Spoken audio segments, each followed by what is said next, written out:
우리 말라기는 구약이 맨 끝입니다. 그렇죠? 요때가 언제냐? 예수님 오기 전에 한 350년 정도 됩니다. 요때 400년에서 450년이니까 350년 정도 됩니다. 그럼 마태복음 1장은 예수님이 오신 후에 AD 한 60년경에 지었거든요. 그러니까 요 사이에 뭐냐면 약 한 400년이 있습니다. 400년. 그 400년을 신약과 구약을 중간사락을 합니다. 우리는 한 장으로 금방 넘어가는데 지금 1초만 넘어가 봤는데 이 역사서 이 공부를 해보면 400년이 넘어간 시기입니다. 이거를 신구약 중간사를 하는데 오늘 신구약 중간사를 할 계획입니다. 그래서 성경책을 놔두시고 우리 어제 했던 책들을 가지고 계속 진도를 빼 나가도록 하겠습니다. 우리 어제까지 우리가 7일째 하는 날인데 418면을 펴주십시오. 418면 펴놓으시고 또 큰 그림을 또 우리 그려놓고 가야 이해가 됩니다. 자, 여러분의 책이 맨 앞에를 펴십니다. 맨 앞에 보면 여러분의 순서가 나옵니다. 창조시대부터 나옵니다. 자, 시대를 이어야 됩니다. 자, 다 같이요. 보지 말고 이어야 됩니다. 시대는 시작. 창조시대, 족장시대, 출애굽, 광야시대. 지금 배윤화가 지금 막문하고 지금 찾고 있습니다. 지금. 자, 네 번째가요. 가나안 정복시대. 다섯 번째가 사사시대. 그 다음에 통일왕국시대. 그 다음에 분열왕국시대. 그 다음에요. 포로시대. 그 다음에 포로후시대. 맞죠? 포로귀환시대 말 이게. 지금 포로귀환시대에 어제 했어요. 그리고 오늘은 신구약 중간사를 한단 말이에요. 그렇게 포로귀환 시대에 여러분 도표를 한 개 할 줄 알아야 되겠죠? 도표를 한 개 보면 어제 도표 아무거나 한 개 보면 여러분 이해가 됩니다. 자, 천천히 여러분들 그 중에서 329면을 펴시면 어디 펴면요? 329면을 펴시면 포로 시대와 포로귀환 시대를 하기 위해서 이것도 펴놓고 또 크게 보겠습니다. 자, 사무엘과 열왕기 사무엘 상하는 한 거이라고 그랬죠. 열왕기 상하도 한 거이라고 그랬는데, 자, 일단 사무엘부터 정리합시다. 사무엘 상을 하면 몇 부분 나눈다? 세 부분 나눈다. 첫 번째 누구 이야기? 사무엘 이야기. 두 번째가 지금 마스크를 해놔니까 답을 한지 모르겠는데 사울. 세 번째가 다윗. 사무엘 하는 누구 이야기다? 다윗 이야기다. 11장 기준으로 해서 왕이 되어서 자 전승이 이루다가 12장부터는 압살롬이 반역하고 이제 죄를 바세바 사건 이후에 내려앉는 장면이죠. 열왕기상도 뭡니까? 두 가지 나눴죠. 열왕기상. 딱 그것도 11장 기준으로 열왕기상 앞부분은 뭡니까? 솔로몬 이야기, 솔로몬. 전성기를 발전하죠. 그 솔로몬 중에 제일 많이 나온 게 성전 짓는 이야기거든요. 그리고 12장부터는 뭡니까? 남과 북이 나눠집니다. 12, 13, 14, 15 나오고 17장부터 누구 이야기냐? 엘리야의 엘리야. 그때의 북쪽 왕이 일곱 번째 왕이 아합 왕이거든요. 그래서 그 이스라엘 부인하고 그 갈멜살 전투에서 성전 예배 드리고 하늘에서 빛 쏟아지는 그 이야기단 말이에요. 자, 그 다음에 사무엘 하가 넘으면 열왕기하, 열왕기하. 열왕기하도 두 개 나눈 데 됐습니다. 열왕기하는 왜냐하면 들어오자마자 엘리사 이야기 나와요. 엘리사 이야기 기억납니까? 그 다음에 두 번째는 뭡니까? 북쪽하고 남쪽으로 왔다 갔다 하다가 북쪽이 망하는 거예요. 망한 게 720년이 망하거든요. 그 망할 무렵에 활동한 선지자가 아호나, 아모스, 호세야, 요나 기억나죠? 그 다음에 딱 끝나고 나면 내려오면 뭡니까? 이제 북쪽은 멸망됐으니까 남쪽 위에 남는 거죠. 그렇게 사무엘 하는 세 등분 이야기입니다. 사무엘 하는 열왕기 하나는 엘리사 이야기, 하나는 남북 이야기, 북쪽 망하는 이야기, 남쪽은 그때 남쪽이 남한에 보니까 우시아가 죽던 해에 이사야가 왕궁에서 활동한 습니다. 그래서 이사야를 쭉 공부해왔습니다. 그 다음에 미가도 공부해왔습니다. 그 다음에 이 329페이지 보면 그 다음에 요시야가 죽동하고 난 다음부터 보십시오. 요시야가 똑같은 말이거든요. 요시야 찾았습니까? 여기 31년 통치하거든요. 이 해가 죽던 해에 요아스, 요야긴, 시드기야. 시작. 요시야, 요아스, 요야긴, 시드기야. 여러 그랬죠.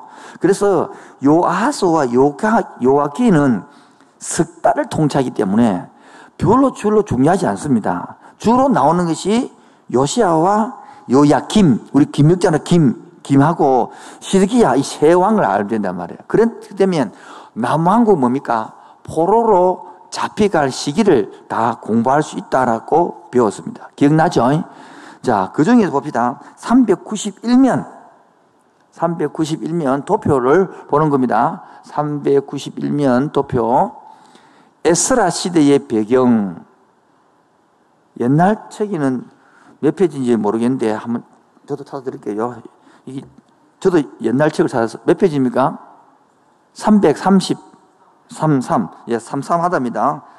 갈매기 3마리 우리 할머니가 좋아했던, 우리 할머니가 옛날에 한글을 어떻게 외웠느냐, 모르니까 찬송가를 외워가고 가사를 외워가고 한글을 맞춰냈거든요. 그리고 아르수가 잘 안 되면 얘한테도 갈매기 3마리는 며칠 몰랐는데 보니까 333에 갈매기 3마리라. 야, 그런 식으로 한글을 외워가지고 읽었더라고요. 자, 보면, 자, 보겠습니다. 이때가 지금 포로로 잡혀가는 포로시대거든요. 기억나죠? 포로시대 하면 딱 떠올라도 왕입니다. 메뉴 봅시다. 따라서 고레스, 메뉴에 있죠. 메드파사, 감비세스, 그 다음에 다리오, 그 다음에 아수에르, 아락사스다.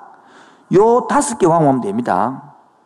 메뉴 시작. 고레스, 감비세스, 다리오, 아수에르, 아락사스다. 요를 했나야, 여기 뭐냐니까, 고레스 칙령이에서 70년 만에 포로로 돌아가거든요. 그때 1차 포로로 잡혀왔던 사람이 누구였습니까? 다니엘이고, 2차 포로로 사람이 누구였습니까? 에스겔이었고. 그래가지고 지금은 이제 포로로 돌아가는, 포도 끝났으니까 포로로 돌아가는 시대에 서로 1차로 돌아가는 게 서로 바벨로 돌아갑니다. 1차. 2차 돌아간 게 깜망 적어놨죠. 에스라가 데리고 돌아갑니다. 에스라가. 3차는 느헤미야가 데려가는 것이죠. 우리가 어떻게 서룹바벨, 에스라, 에스더, 느헤미야 다 했습니다. 그렇죠? 이해됩니까? 그 다음에 오늘은 그러면 말라기가 남았습니다. 말라기를 하는데 오늘 우리가 배울 것은 418면 넘어오시면 느헤미야가 지금 연대표를 아시겠죠? 도표 보십시오. 391면 도표를 보시면 느헤미야가 지금 13장의 이야기잖아요. 자, 418면 찾으셨습니까? 지금 제목이 느헤미야 13장 해가지고 돌아온 느헤미야 되어 있죠. 저를 보겠습니다. 느헤미야가 와서 뭐 했습니까? 성벽을 쌓았죠. 그럼 모든 제도를 만들어 놓고 다시 뭐합니까? 자기 있는 그 바빌론으로 돌아갔거든요. 돌아가가지고 가니까 다시 그 자기 정리를 마치고 다시 고향으로 돌아오는 장면이거든요. 그때 이래 오니까 느헤미야가 바사에 갔다가 몇 년 만에, 2년 만에 2년 만에 돌아오니까 예루살렘 상이 어땠느냐 한번 보겠습니다. 읽어보겠습니다. 예루살렘 상, 강 목사님. 예루살렘으로 돌아온 느헤미야는 자신이 세운 규정들이 조롱거리로 전락되어서 말게 됩니다. 그는 이전에 창고 하나를 따로 마련하여 11조와 성전에 바친 예물들을 안전하게 간수하도록 조치한 적이 있습니다. 그런데 이제 그 방은 도비야가 개인이 사용하는 공간으로 바뀌었습니다. 느헤미야는 도비야가 그런 특권을 얻게 된 경위를 알고 분노하여 즉시 그 일을 지적합니다. 그 13장 4절 9절 이야기거든요. 그러나 이것은 빙산의 일각에 불과했습니다. 느헤미야는 성전이 원활하게 운영될 수 있도록 여러 가지 조치를 마련해 놓았는데 이제는 그 조치들이 무용지물입니다. 왜입니까? 결국 그 때문에 레위인들이 호구지책으로 강구하고자 자신의 밭으로 돌아가서 일을 하고 있었습니다. 느헤미야는 자신이 정해놓았던 규정들을 회복시킵니다. 그 결과 그가 처음 의도했던 그대로 성전 제사가 이루어질 수 있게 되었습니다. 그러나 얼마 되지 않아 다른 악행이 나타납니다. 그래서 사람들이 이제는 안식일을 대놓고 모욕합니다. 자, 제가 질문합니다. 느헤미야가 바사에 갔다가 2년 만에 돌아왔을 때 예루살렘이 변했던 상황이 어떻습니까? 세 가지. 예, 도비아가 와가지고 예루살렘 성벽 다 고쳐놓은 것을 지 개인으로 쓰고 있다. 두 번째는요, 예, 성전이 원안에 들어있는 조치들이 전부 다 해버리고, 세 번째, 11조를 안 해가지고 레위인들이 먹고 살 게 없으니까 밭이 일하고 살았다. 그런 형편이 된 말입니다. 그래서 느헤미야가 13장 15절에 오면 성경책에 뵙겠습니다. 느헤미야는 말락이 거기에 있는 게 아니고요. 어디 있느냐 하면 역사서 끝에 있습니다. 역사서 끝에. 역사서 끝은 시가서 앞에 있습니다. 시가서 앞에. 시가서는 어딘지 알죠? 지금 오늘도 이까지인데 시가서도 뭔지 모르면 골짜기 사람 머리 맞아야 되는 거예요. 욥기, 시편, 잠언, 전도가 시가서란다. 그 앞에가 역사서란 말이에요. 그러면 에스더 앞에가 느헤미야거든요. 13장 15절 보세요. 13장 15절. 구약성경 대충 그림도 아시겠죠? 위치도 13장 15절. 그때에 내가 본적 유대에서 어떤 사람이 안식일에 술터를 밟고 곡식단을 나귀에 실어 운반하며 포도주와 포도와 무화과나무와 여러 가지 짐을 지고 안식일에 예루살렘에 들어가서 음식물을 팔기로 그날은 내가 경계로 삼았더라. 또 두로 사람이 이방인 사람이죠. 이방인, 두로가 이방이란 말입니다. 예루살렘에 살며 물고기와 각종 물건을 가져다가 안식일에 판다 이 말이에요. 예루살렘에서. 유대 자손도 뭡니까? 똑같이 팔고 있다. 이방인이나 똑같다면 지금 분위기가.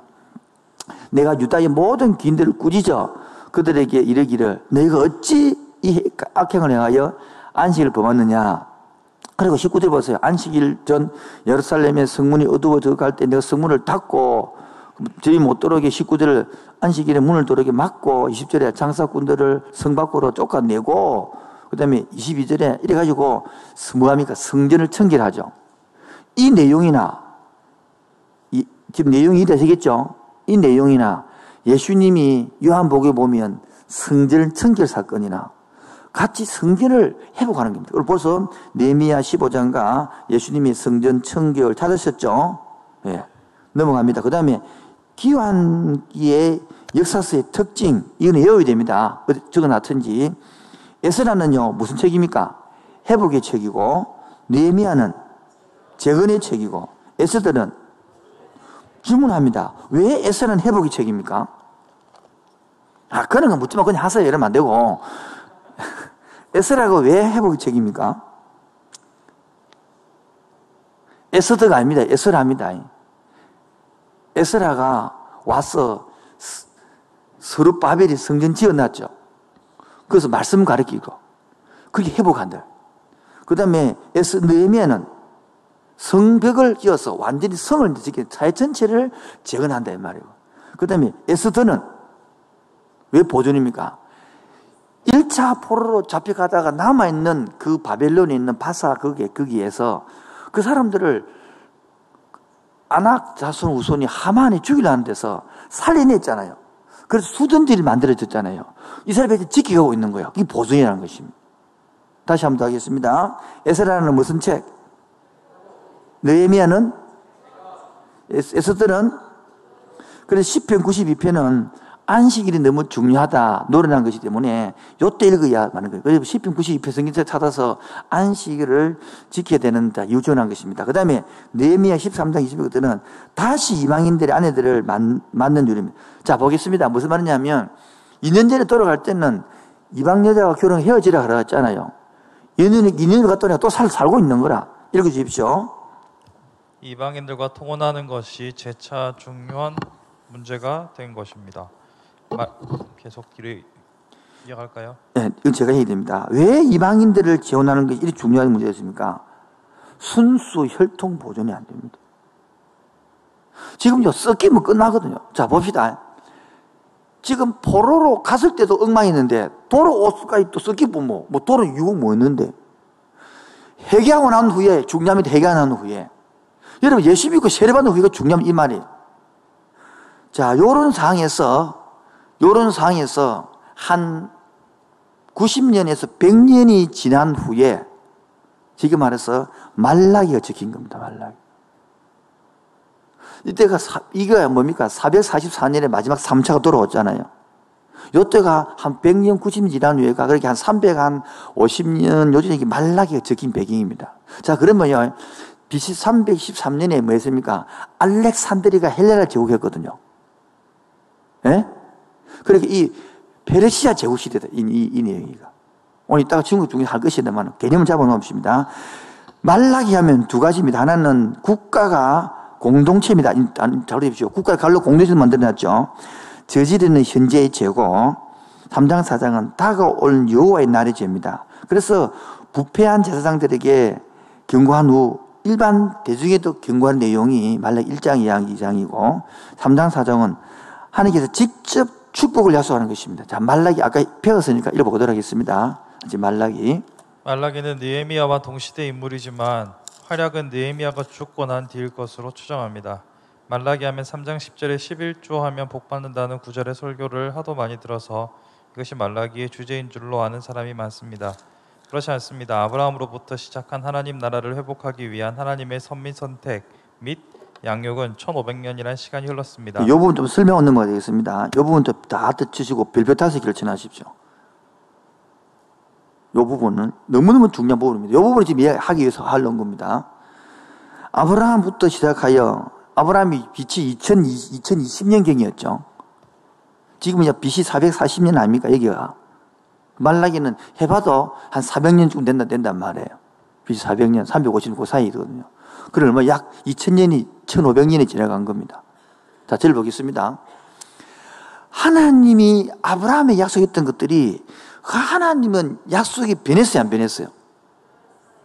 그 인간 역사는, 이스라엘은 엄청 변해왔잖아요. 그 약속이 몇 번 했습니까? 종족 언약, 아브라함 언약 안 돼서 나중에 뭡니까? 부부 언약, 아브라함과 나중에 다윗의 부부 자식이 언약 안 돼서 내 속에 네 있다 현재까지 이렇게 해왔는데 끝까지 말라기 내용은요. 읽어봅시다. 말라기 내용은 2절입니다. 여호와께서 이르시되 내가 너희를 사랑하였노라 하나 너희는 이르기를 주께서 어떻게 우리를 사랑했습니까? 그게 나온단 말이에요. 왜 이 말이 나오냐니까 야곱과 에서 중에서 왜 야곱만 사랑해놓고 에서는 더 이런 식으로 나오니까 3절에 에서는 미워하였으며 4절에 에돔은 이렇게 하고 그래서 하나님은 이까지 이스라엘하고 대화가 안 되는 거예요. 돌아와서도 지금 한 100년 돌아오셔서 100년이 되는데 다 느헤미야가 말하죠. 다 까먹버리고 마음이 안 돌아오는 음식 다시 말해서 자 여러분 1500년도 똑같은 말 했는데 안 돌아오는 이 마음이 끼꼬렸단 말이에요. 이게 여러분 와닿아야 성경이 이렇게 되는 겁니다. 하나님은 창세부터 지금까지 한 번도 변하지 않고 동일하게 약속대로 땅 백성 만들어주고 땅 줬고 나라 만들었고 임마누엘 이게 뭡니까? 포로로 잡혀가도 뭐 사상입니까? 임마누엘 사상이었단 말이에요. 그런데 지금 1500년 나라가 망해고 돌아오도 바뀌어요 안 바뀌어요? 하나도 안 바뀌었단 말이에요.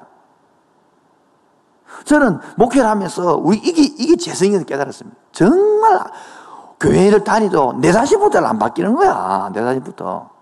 내 자신도 뭐 아무도 안 보고 뭐 아무 때나 옷도 아무 때 입어보고 뭐 아무 데나 살아보는데 뭐 성도에서 뭐 머리하고 이러고 오고 뭐 하나님 앞에서 고람대왕 앞에 이게 뭐. 자 그래서 포로에서 귀환하여 에스라 느헤미야의 지도로 그들의 영성이 회복되는 듯 했지만 계속요. 시간은 덧없이 흘렀고 에스라와 느헤미야뿐 아니라 학개, 스가랴, 스룹바벨, 여호수아 모두가 다 하늘나라로 가고 이 귀한 공동체의 신앙은 다시 해이해지기 시작했습니다. 죽으십시오. 이 공동체 신앙은 다시 해이해지기 시작했습니다. 이건 인간입니다. 지금도 똑같습니다. 계속요. 모든 종교 의식은 형식에 불과했고 모양은 있었으나 정신은 없었습니다. 이때 하나님은 사자를 보내어 마치 아내와 마주 앉아 대화하듯 백성들을 설득하는 말씀을 하고 있는 것입니다. 이 책에는 많은 질문들이 나오는데 그 질문들은 하나님을 힐난하거나 말대꾸하거나 악처가 바가지 긁는 식의 대꾸들입니다. 그들은 하나님과 절연의 단계를 향하여 나가는 모습입니다.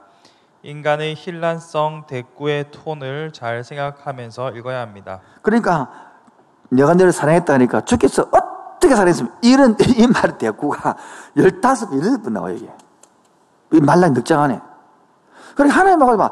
하나님 말하면 쫑쫑 달라지는 거라. 쫑 인간들이 이게 와닿아서 여러분 여기서 서고시아 읽다가 말라기 읽다가 우리 울음이 터지지 않으면 구약 못 읽은 겁니다. 이 말라기 읽으면서 가슴을 치야 됩니다. 인간이 꼬라지를 보고. 그런데 이게 안 일을 지은 사람들은 구약을 모르는 겁니다. 구약을 모르면 신약이 복음이 안 됩니다. 마태복음 1장 1절이 아브라함과 다윗을 쏜 요셉, 왜 이해가 안 넘어져요, 이것들이. 그래서 말라기 마지막 절 보세요. 마지막 절 보면 4장 5절 보면 보라 내가 여호와의 크고 두려운 날이 이르기 전에 내가 선지자 엘리야를 너에게 보내겠다. 이 엘리야는 여러분 죽은 엘리야가 언제 나왔습니까? 엘리야가 옛날에 그러면 안 되고 언제 나왔습니까? 사무엘 상하 지나고 열왕기 상하 할 때의 상 마지막 부분이 엘리야에 나오는 거예요. 그때 북쪽이 망할 무렵이란 말이에요. 북쪽이 722년에 망했으니까 지금 400년이니까 몇백 년 전입니까? 300년 전의 이야기인데 어째 옵니까? 그 엘리야라는 것은 엘리야처럼 사역할 사람을 말한단 말이에요. 누굽니까? 예수님이 오기 전에 길을 닦는 사람 세리요한을 가리킨단 말이에요.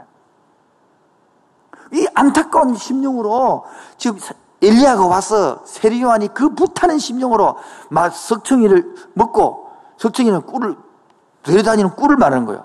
메뚜기를 먹고 그러니까 막 이게 약대 털어서 읽고 이렇게 했더만 성금한 사람들이 야 뭐 건강식 했네 이렇게 풀면 안 된다 이게 풀어도 지금 왜냐니까 산속에서 경건하게 기도원에서 요즘 살면서 말씀대로 수도성처럼 살았다 그럴 뜻이란 말이에요 이것들이. 그리고 한 뜻을 알아가지고 그 뜻이란 말이에요. 그래서 3차에 걸쳐서 기한한 사역적 의미가 있습니다. 1차 기한은 성전을 재건했죠. 이게 하나님 임재를 나타나는 거예요. 오늘 이것들 꼭 외워야 됩니다.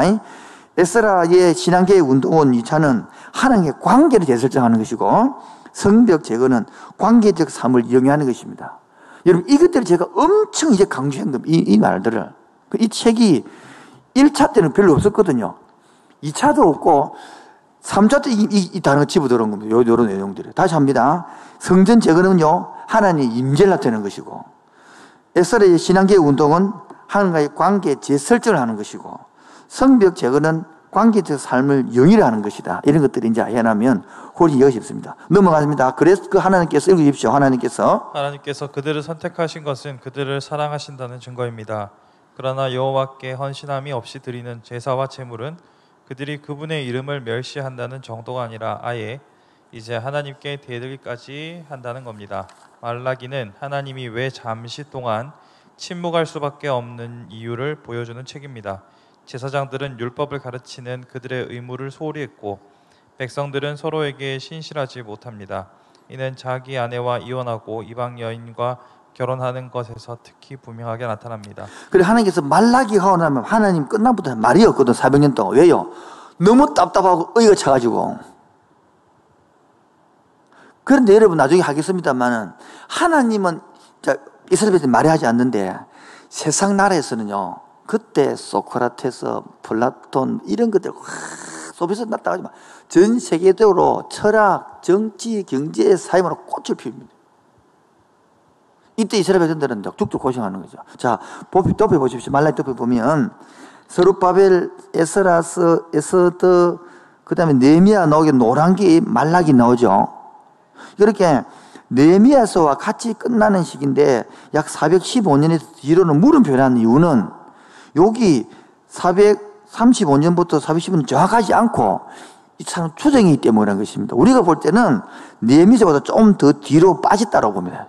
뒤로 좀 더 간다라고 보는 것입니다. 근데 학자의 다툼이 있으니까 이 사람도 너무 안 넘어가려고 양쪽 다 물음표를 해가지고 잘 모른다 이렇게 이제 그렇게 쉽게 말하면 느헤미야 뜻보다 같은 임을 걸치는데 좀 더 뒤로 활동해서 선지자 그렇게 자 보는 것입니다. 자 계속 좀 더 여호와께서 보시기에 계속 읽도록 하겠습니다. 여호와께서 보시기에 이것은 배교인 것입니다. 마술, 간음, 거짓 맹세, 가난한 자들에 대한 억압, 나그네를 거부함, 그리고 11조를 드리지 않는 것 등으로 인해 그들은 여호와께서 오시는 날에 견딜 수가 없을 것입니다. 그들은 여호와를 섬기는 일이 쓸데없는 것이라 생각합니다. 그러나 그분은 충성된 사람들을 주목하시며 다가오는 대파괴 때 그들을 보호하실 것입니다. 마지막으로 그 나라의 언약을 주신 것을 회고해보고 여호와의 날을 기다리라는 권고를 받습니다. 자, 한 개 묻습니다. 요 구절에서 당시 백성들의 마음은 어떤 마음입니까? 넷째 줄에 여호와를 섬기는 것이 뭐다? 쓸데없는 일이다 이 생각이 드는 거예요. 자, 우리 교회도 목회를 해보면 자, 저 보세요. 이런 게 있어요. 또 셀령 열심히 섬기면 별거 없더라. 이런 게 확 보풀어된 게 있는 거예요. 교회 집에 섬기받자마 내가 그럼 해야 되지. 교회 섬겼는데 내 것 되지 않더라. 이런 게 딱 그럼 끝나버리거든요. 이런 마음을 돌아오라는 거예요. 돌아오라. 이 말은 이런 마음이 돌아오는 소리거든요. 나중에는 안식을 지킬 필요 없더라. 지키고도 별거 없더라. 이런 마음. 우리가 어떤 게 있냐면, 제가 정확하게 이제 중학교까지는 철저히 부모님 밑에서 신앙을 받다가 고등학교 나 자취를 했어요. 자취를 하다 보니까 수요일 날, 금요일 날 학교 가도 공부하다 보면 한 번씩 안 가도 돼. 옛날에 안 가면 좋은 줄 알았거든. 안 가서 괜찮더라고. 괜찮네. 그러고 한 번 빠지고 두 번 빠지고 나중에는 수요일 안 가기라. 금요일 안 가기라. 그거를 보편해서 내버려. 함께 하는 게 그렇지. 수요일 날 금요일 안 오는 거 당연히 해버려. 세례 받을 때는 우리 교회 학교 받을 때는 철저하게 뭐였습니까? 공의회 참석하게 해놔놓고는. 왜? 지금 우리 그건 보편화되어 있어요. 이 마음을 어떻게 돌리겠습니까? 설교 듣고 돌리면 감사한데 마음속에 뭡니까? 전 뜯어사도 막 그렇게 괜찮고 막. 이 집 배경에는 안식 의도 괜찮고 특히 11조도 안 돼도 괜찮다. 이 보면 빨간 걸로 11조를 드리는 것은 여호와께 돌아왔다는 증거, 마음이 돌아왔다는 게 마음이. 자, 그래서 말라기 1장부터 4장에서 구약 성경의 마지막 해가지고 1장, 2장은 현재 저지르고 있는 죄를 언급한 것이고 3장, 4장은 이런 칭으로 써서 하신 말씀한 것인데 자, 그 중에 말라기는 왜 11조를 강조했을까? 읽도록 하겠습니다.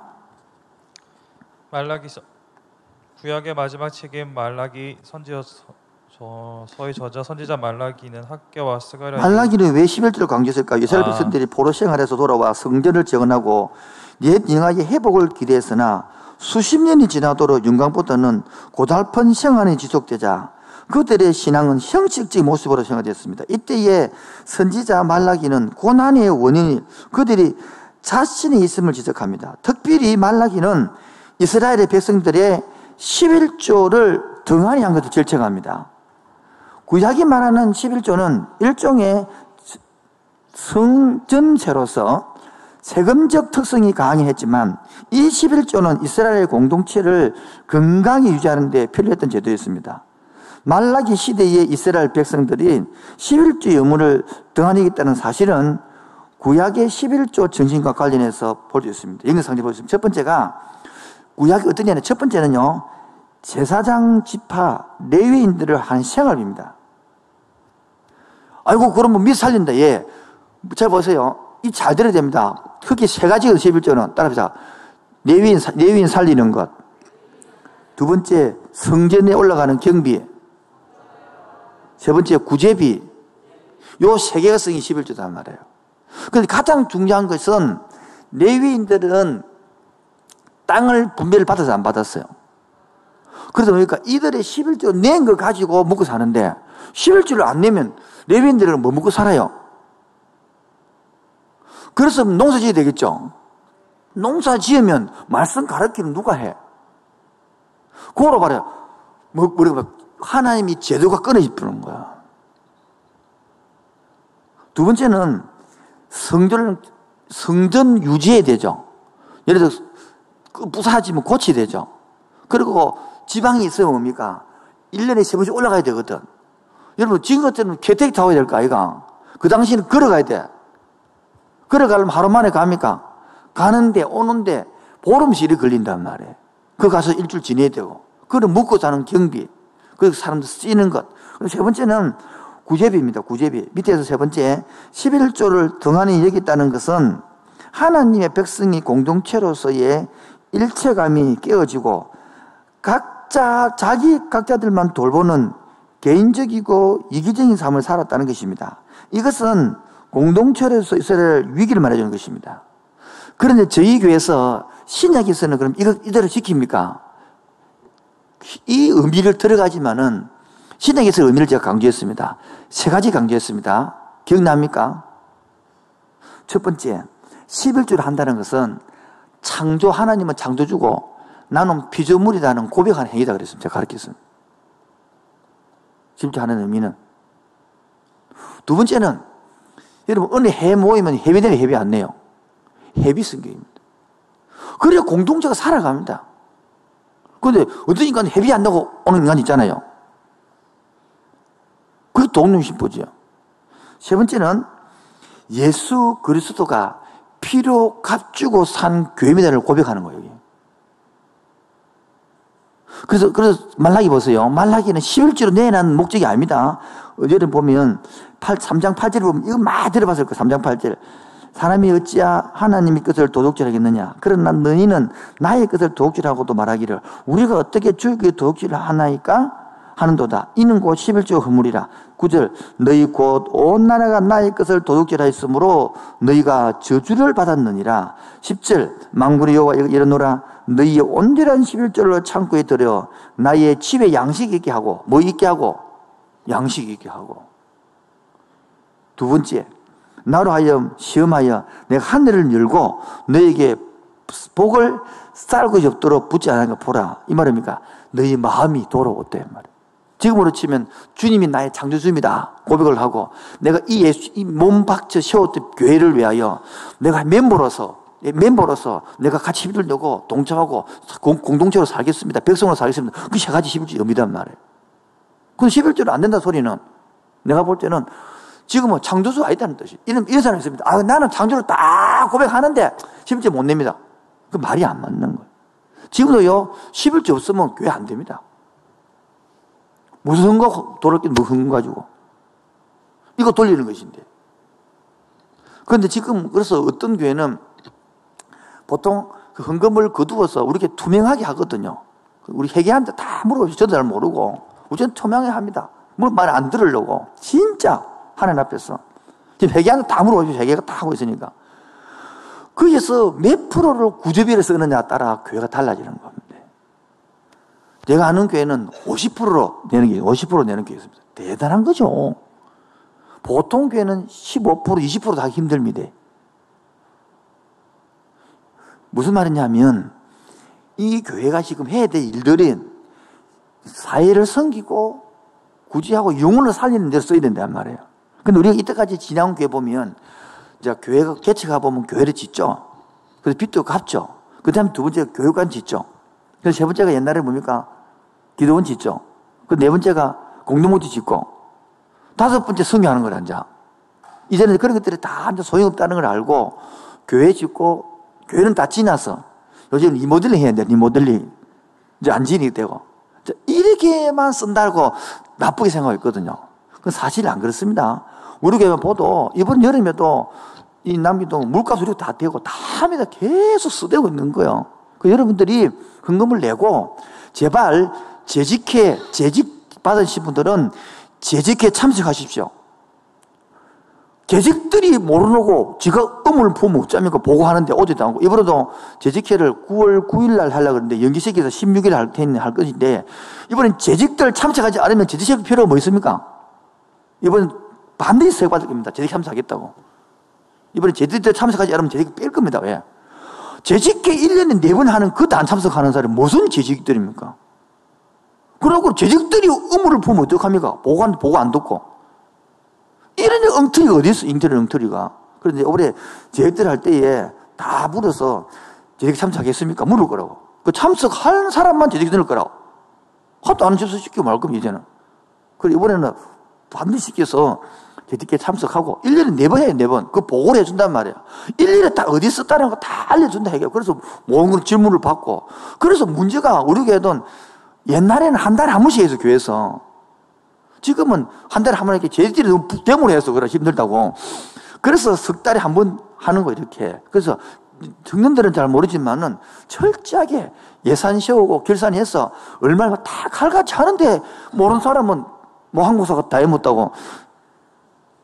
지금은 났는데 저 안락동에서는 예배를 5번 드리거든요. 그러니까 비 좋으니까 뒤에서 들어오고 옆으로 빠져나가고 그래 했는데 제가 그리고 헌금을 계산할 장소가 없으니까 제 방에서 해설했단 말이에요. 그렇게 누가 들어도 갖고 올라오기 힘드니까 회계사님, 목사님 올 때도 갖고 오시소 하더라고. 그 헌금통을 내가 들고 나올 때 축도 마치고 들고 내 발 올라가니까 청년이 소문에서 목사님 다가간다. 목사님 다가간다. 전 닮은다. 모르는 그 불신자가 그래 말하면 다행인데 아니 집사가 돼가지고도 그래 말하면 돼요. 대신. 근데 그 다음부터 내가 하지 마라 하는데 뭘 장소 헌금할 장소 없으니까 지금은 내가 솔직한데 왜 그걸 오해받기 싫어가지고 그러니까 그렇게 그걸 알려주길 판 거예요. 말을. 여러분이 알다시피 헌금을 우리가 할 때는 저기에 헌금 함에 돈을 2천원 모으잖아요. 혼자 할 때는 절대 세 사람을 두게 합니다. 예, 둘이 그래 보면 헌금 보라고 입을 세워놔도 그래 문제가 안 생기고 요거 들고 저기 탁 가면 개수위원들이 쫙 있어. 개수위원들이 7, 8명이 딱 앉아. 그래서 1,000원 틀리도 계산합니다. 개수해보면 알 거예요, 개수해본 사람들은. 그거 찾아가지고 딱 칼같이 맞춰서 딱 정관하는 거예요. 액수 맞춥니다. 그다음에 보고하는 게 있거든요. 그렇게 하는데 음소를 하면 안 되죠. 그러니까 모르겠는 그거 물어보라고. 그러니까 학상 뭡니까? 그 허신 부분 사람은 혹시 그런 거 아닌가? 이게 문제거든. 확인하시고 제발 확인하시고 하다 안 되면 내가 그래서 당연히 아이 났으니까 복사 주고 보여주라. 온 사람 앞에. 요거 보게 해주라. 그거 물으라 그래라. 다른 사람들 왜 모르는 사람한테 물으면 누가 답할 게 회의한테 물어야지. 이제 한 사람만 더 그런 말은 나오면 여러분 너무 답답한 거예요. 자기가 모르면 자기가 물어. 누구한테 물어. 여러 사람한테 물으면 안 와. 애기가. 그 셀장이 물어봐도 셀장이 안 와. 그걸. 그래 기가 찬 소리를 하는 거단 말이에요. 그 대신 본인도 헌금해야 되겠죠. 헌금도 안 인간들이 묵다니다니까요. 왜 소리 하냐면 결혼을 하고 나면 젊은이들이 기댈 줄 안 해요. 우리 젊은이들 많이. 아가씨 때는 잘했어요. 동갑 때도 했어요. 결혼할 게 왜 안 할까요? 돈이 모자라거든. 쓸 게 없거든. 그럼 웃긴대고. 여러분, 그래서 쓸 게 없는데 애는 다 키우노. 자, 이 개념이란 말이에요. 같이, 여러분 생각해봐요. 여러분이 12명이 뭉쳐가지고 교회를 개치겠다. 그럼 이 정도 헌금할까? 이 정도 섬길까? 그래서 교회를 개척하고 한 교회를 섬기봐야 인생이 제대로 되는 거단 말이에요.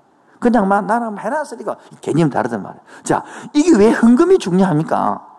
이 마음이 돌아오는 거예요. 그래야 물질이 표가 된다. 그래서 마태 루틴은 네 지갑이 회개하지 않으면 회개 안 한 거예요. 회개 안 한 거예요. 자, 요 이야기가 보면서 말라기 주 핵심이 뭐냐? 오른쪽 봅시다. 말라기 말은 2가지 악이 있습니다. 왜 예배가 형식적이 됐노? 이 형식적으로 넘어간 게 신약의 바리새인들이 따라가는 거예요. 그리고 왜 해죽이고 그 사두개인으로 넘어갔다는 것입니다. 그 다음 말라기는 그리스도의 오심을 뭐함으로 예언함으로 구속의 뭐를 바톤을 신약으로 넘긴다.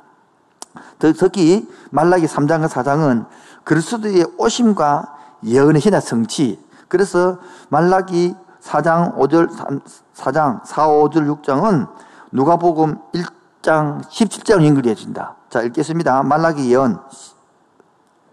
언약의 사자로서 읽어주십시오.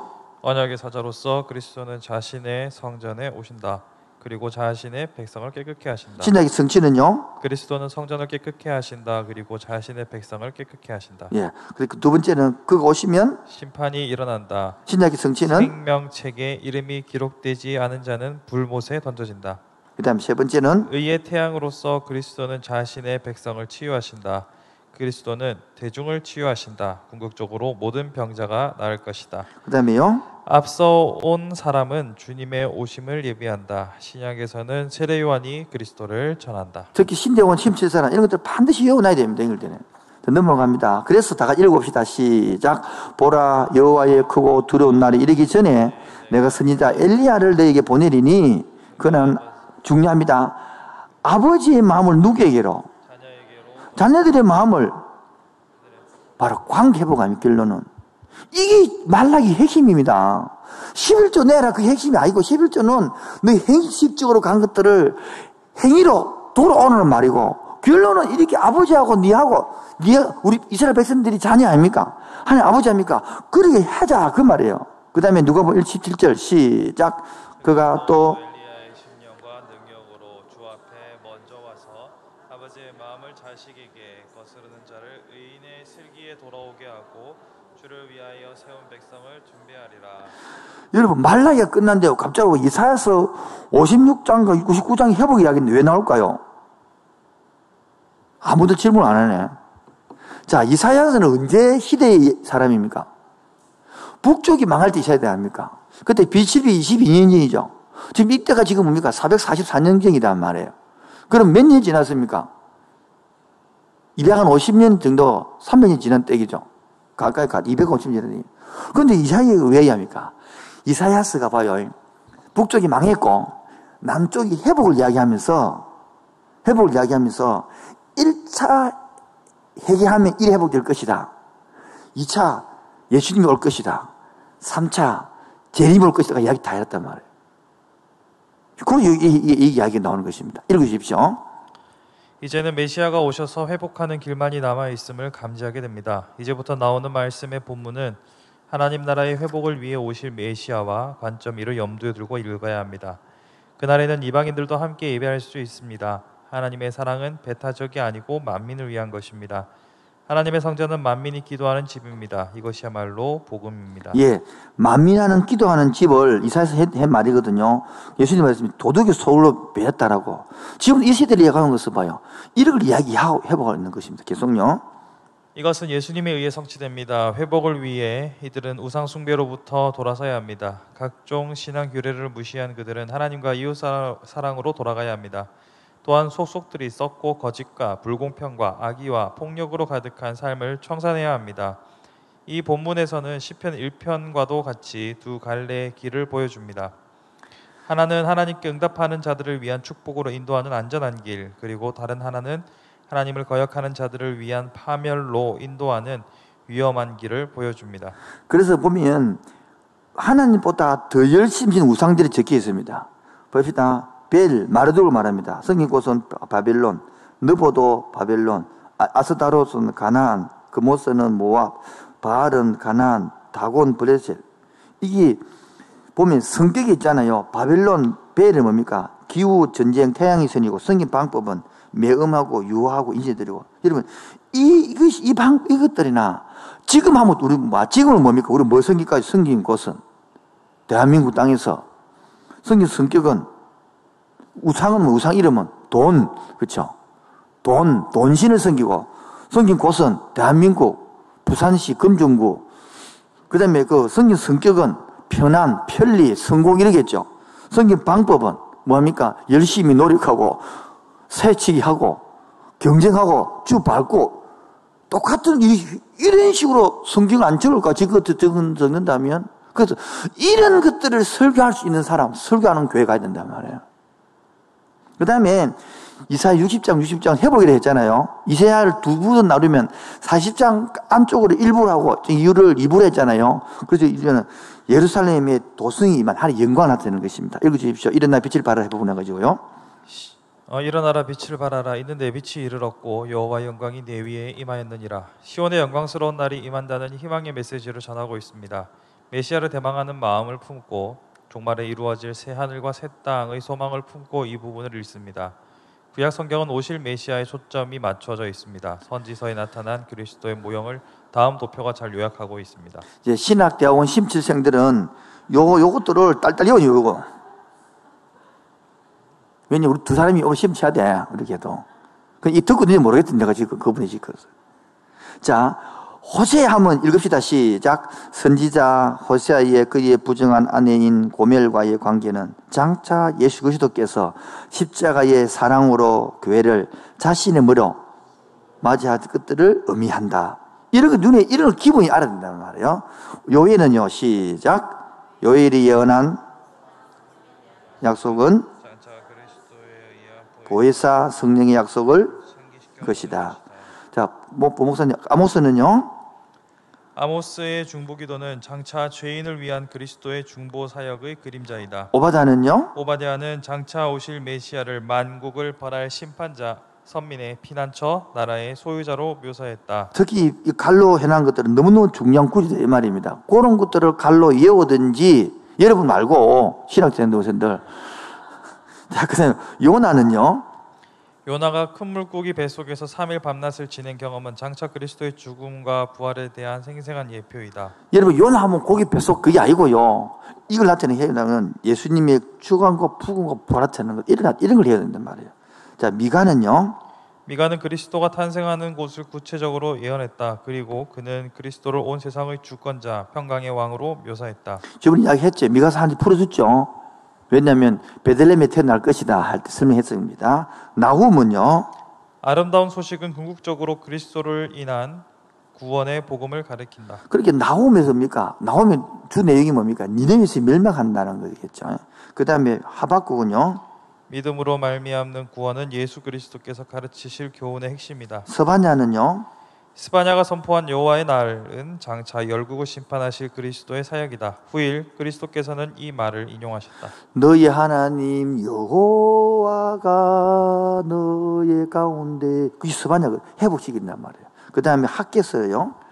학개가 외친 성전의 궁극적인 실체는 장차 오실 그리스도이다. 그리고 학개가 말한 만국의 보배는 그리스도를 가리킨다.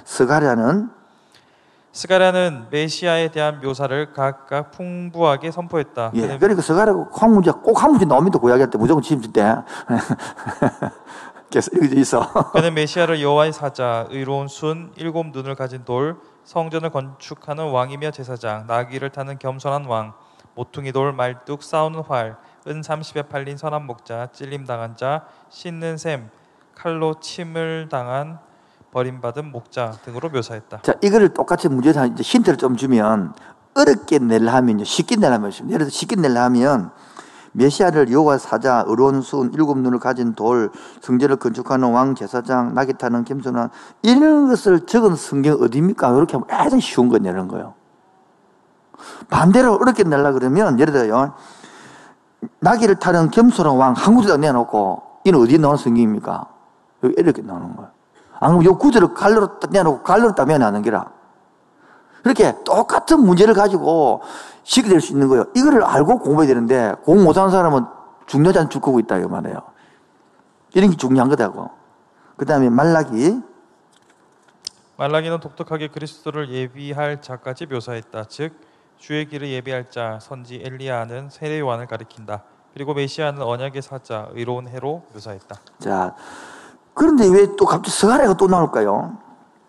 학계 스가랴죠. 예? 스가랴 앞부분은 뭡니까? 똑같이 성전 지나는 7가지 환상이 나왔잖아요. 뒷부분은 그래 하고 나면 회복한다. 그 회복이 또 메시아가 와서 회복될 걸 이야기한단 말이에요. 이해되겠죠? 읽어주십시오. 이 부분은 스가랴서의 후반부입니다. 메시아에 관한 예언입니다. 이 말씀은 장차 오실 메시아 예수는 예루살렘 성으로 입성하실 때 나귀를 타셨다는 의미를 내포합니다.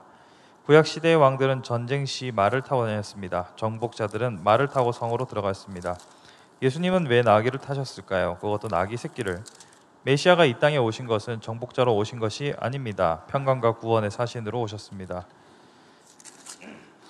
자, 스가랴 9장을 좀 예? 스가랴 지금 9장부터 하고 있는데 낙이 타는 부분이 어디입니까? 서가랴 몇 장 나옵니까? 근데 문제 묻는다고. 서가랴 몇 장이 나옵니까? 그게 너무 이러면 안 되고. 예수님께서 낙이 타고 입성한다. 그걸 예언해놨거든요. 예수님 오기 전에. 그게 서가랴 몇 장이 나옵니까? 9장 9절부터 10절. 예? 9장입니다. 9장 9절에 보면 9장 9절. 자, 보겠습니다. 시온에 따라 크게 기뻐할지어다. 예루살렘에 따라 즐거이 부를지어다. 보라, 내가 왕이 내게 임하나니 그이는 고의로우시며 구원을 베푸시며 겸손하여 나귀를 타시나니 그 나귀 그 나귀 새끼라. 이걸 알아야 여러분 마태복음 할 때에 21장에 보면 예수님이 예루살렘 입성할 때에 한 번도 타지 않은 나귀 새끼를 타고 온단 말이에요. 여러분 새끼를 타면 다리가 질질 끌리겠죠. 생각해봐요. 우리 대통령 문 대통령님께서 부산에 오는데 티구 타고 온다 생각해봐요. 그 뭐는 웃기겠어요 그거. 모닝 타고 온대. 어쩐 또 모닝 타고 온대. 그거 왜 그러냐. 겸손함을 나타내고 있다. 이런 것 아닙니까? 무슨 말인지 이해가 되겠죠? 이런 것들이 예언해놨다. 그래서 하는 행동을 보고 나면 구약을 좀 아는 사람들은 그런 봐요. 서기관, 바리시, 이런 데는 딱 아는 사람은 또 알겠죠? 그런데 메시아는 인정하지 않는단 말이에요. 저걸 잡아 죽이는 거야. 그래서 구약을 아는 사람이 우리 죽을 수 있나 이런 거야. 그 이야기를 하는 겁니다. 계속 읽어주십시오. 이 평화의 사신을 맞아들여야 합니다. 그렇지 않으면 전쟁의 표시로 흰 말을 타고 오실 것입니다. 오실 그분은 우리의 좋은 목자십니다. 11장 15절에서 17절은 나쁜 목자의 모습을 보임으로 좋은 목자를 강하게 부각하고자 합니다. 예수님은 이와는 반대로 좋은 목자가 되심을 감사하면서 이 부분을 묵상해 보십시오. 또 스가랴 근데 왜 갑자기 다니엘 7, 8장이 나옵니까? 또 이제 공부하는 거야. 다니엘을 보십시오. 앞장에 두 번 나누었죠. 앞부분은 뭐 이야기했습니까? 여기 오른쪽에 딱 그림 보면 다니엘, 이 그림 하나에 다니엘이 딱 정리되어 있는 겁니다. 이런 것들은 딱 찍어가지고, 핸드폰을 찍어가지고, 프린트 해가지고, 다니엘 딱 붙여놔십시오. 다시 이야기합니다. 이 핸드폰 찍어서, 이걸 프린트 하든지, 이걸 복사하든지 해가지고, 교회에다 다니엘 딱 붙여놔라고. 그럼 다니엘 끝나본다고. 자, 보는 방법입니다. 봅시다. 그 메뉴에 사람을 놓고 메뉴에 점검해놨죠. 점검. 그거는 바벨론 626년. 그 다음에 BC 530년에 메데파사, 은, 헬라, 놋, 로마, 철. 그 다음에 AD 30년 예수님이 곧 돌아가신 이 말입니다. 그 다음에 중간에 공백이 있고 철과 진흙 나눠지고 열왕들이 나오고 하나님 나라 돌, 뜨인 돌이 나오거든요. 요것들이 다니엘서 2장을 풀이해놓은 겁니다. 이렇게. 그리고 오른쪽에 다니엘 7장은 똑같은데 점검은 안 하고 사자를 표현했고 은을 안 하고 고무로 표현했고 노선 표범으로 표현했고 로마를 짐승으로 표현했단 말이에요. 그렇게 사자는 바벨론을 나타낸 것이고 고무는 메데파사를 나타낸 것이고 표범은 헬라나 이런 걸 알 수 있는 거예요. 이렇게. 그 다음에 열뿔과 작은 뿔 그것이 일반 성도들의 나라를 얻는다라는 것을 나타내는 것입니다. 다니엘 8장은요 메데파사를 수양으로 표현했고 노슬, 한 뿔, 네 뿔, 작은 뿔, 순수를 표현한 거예요.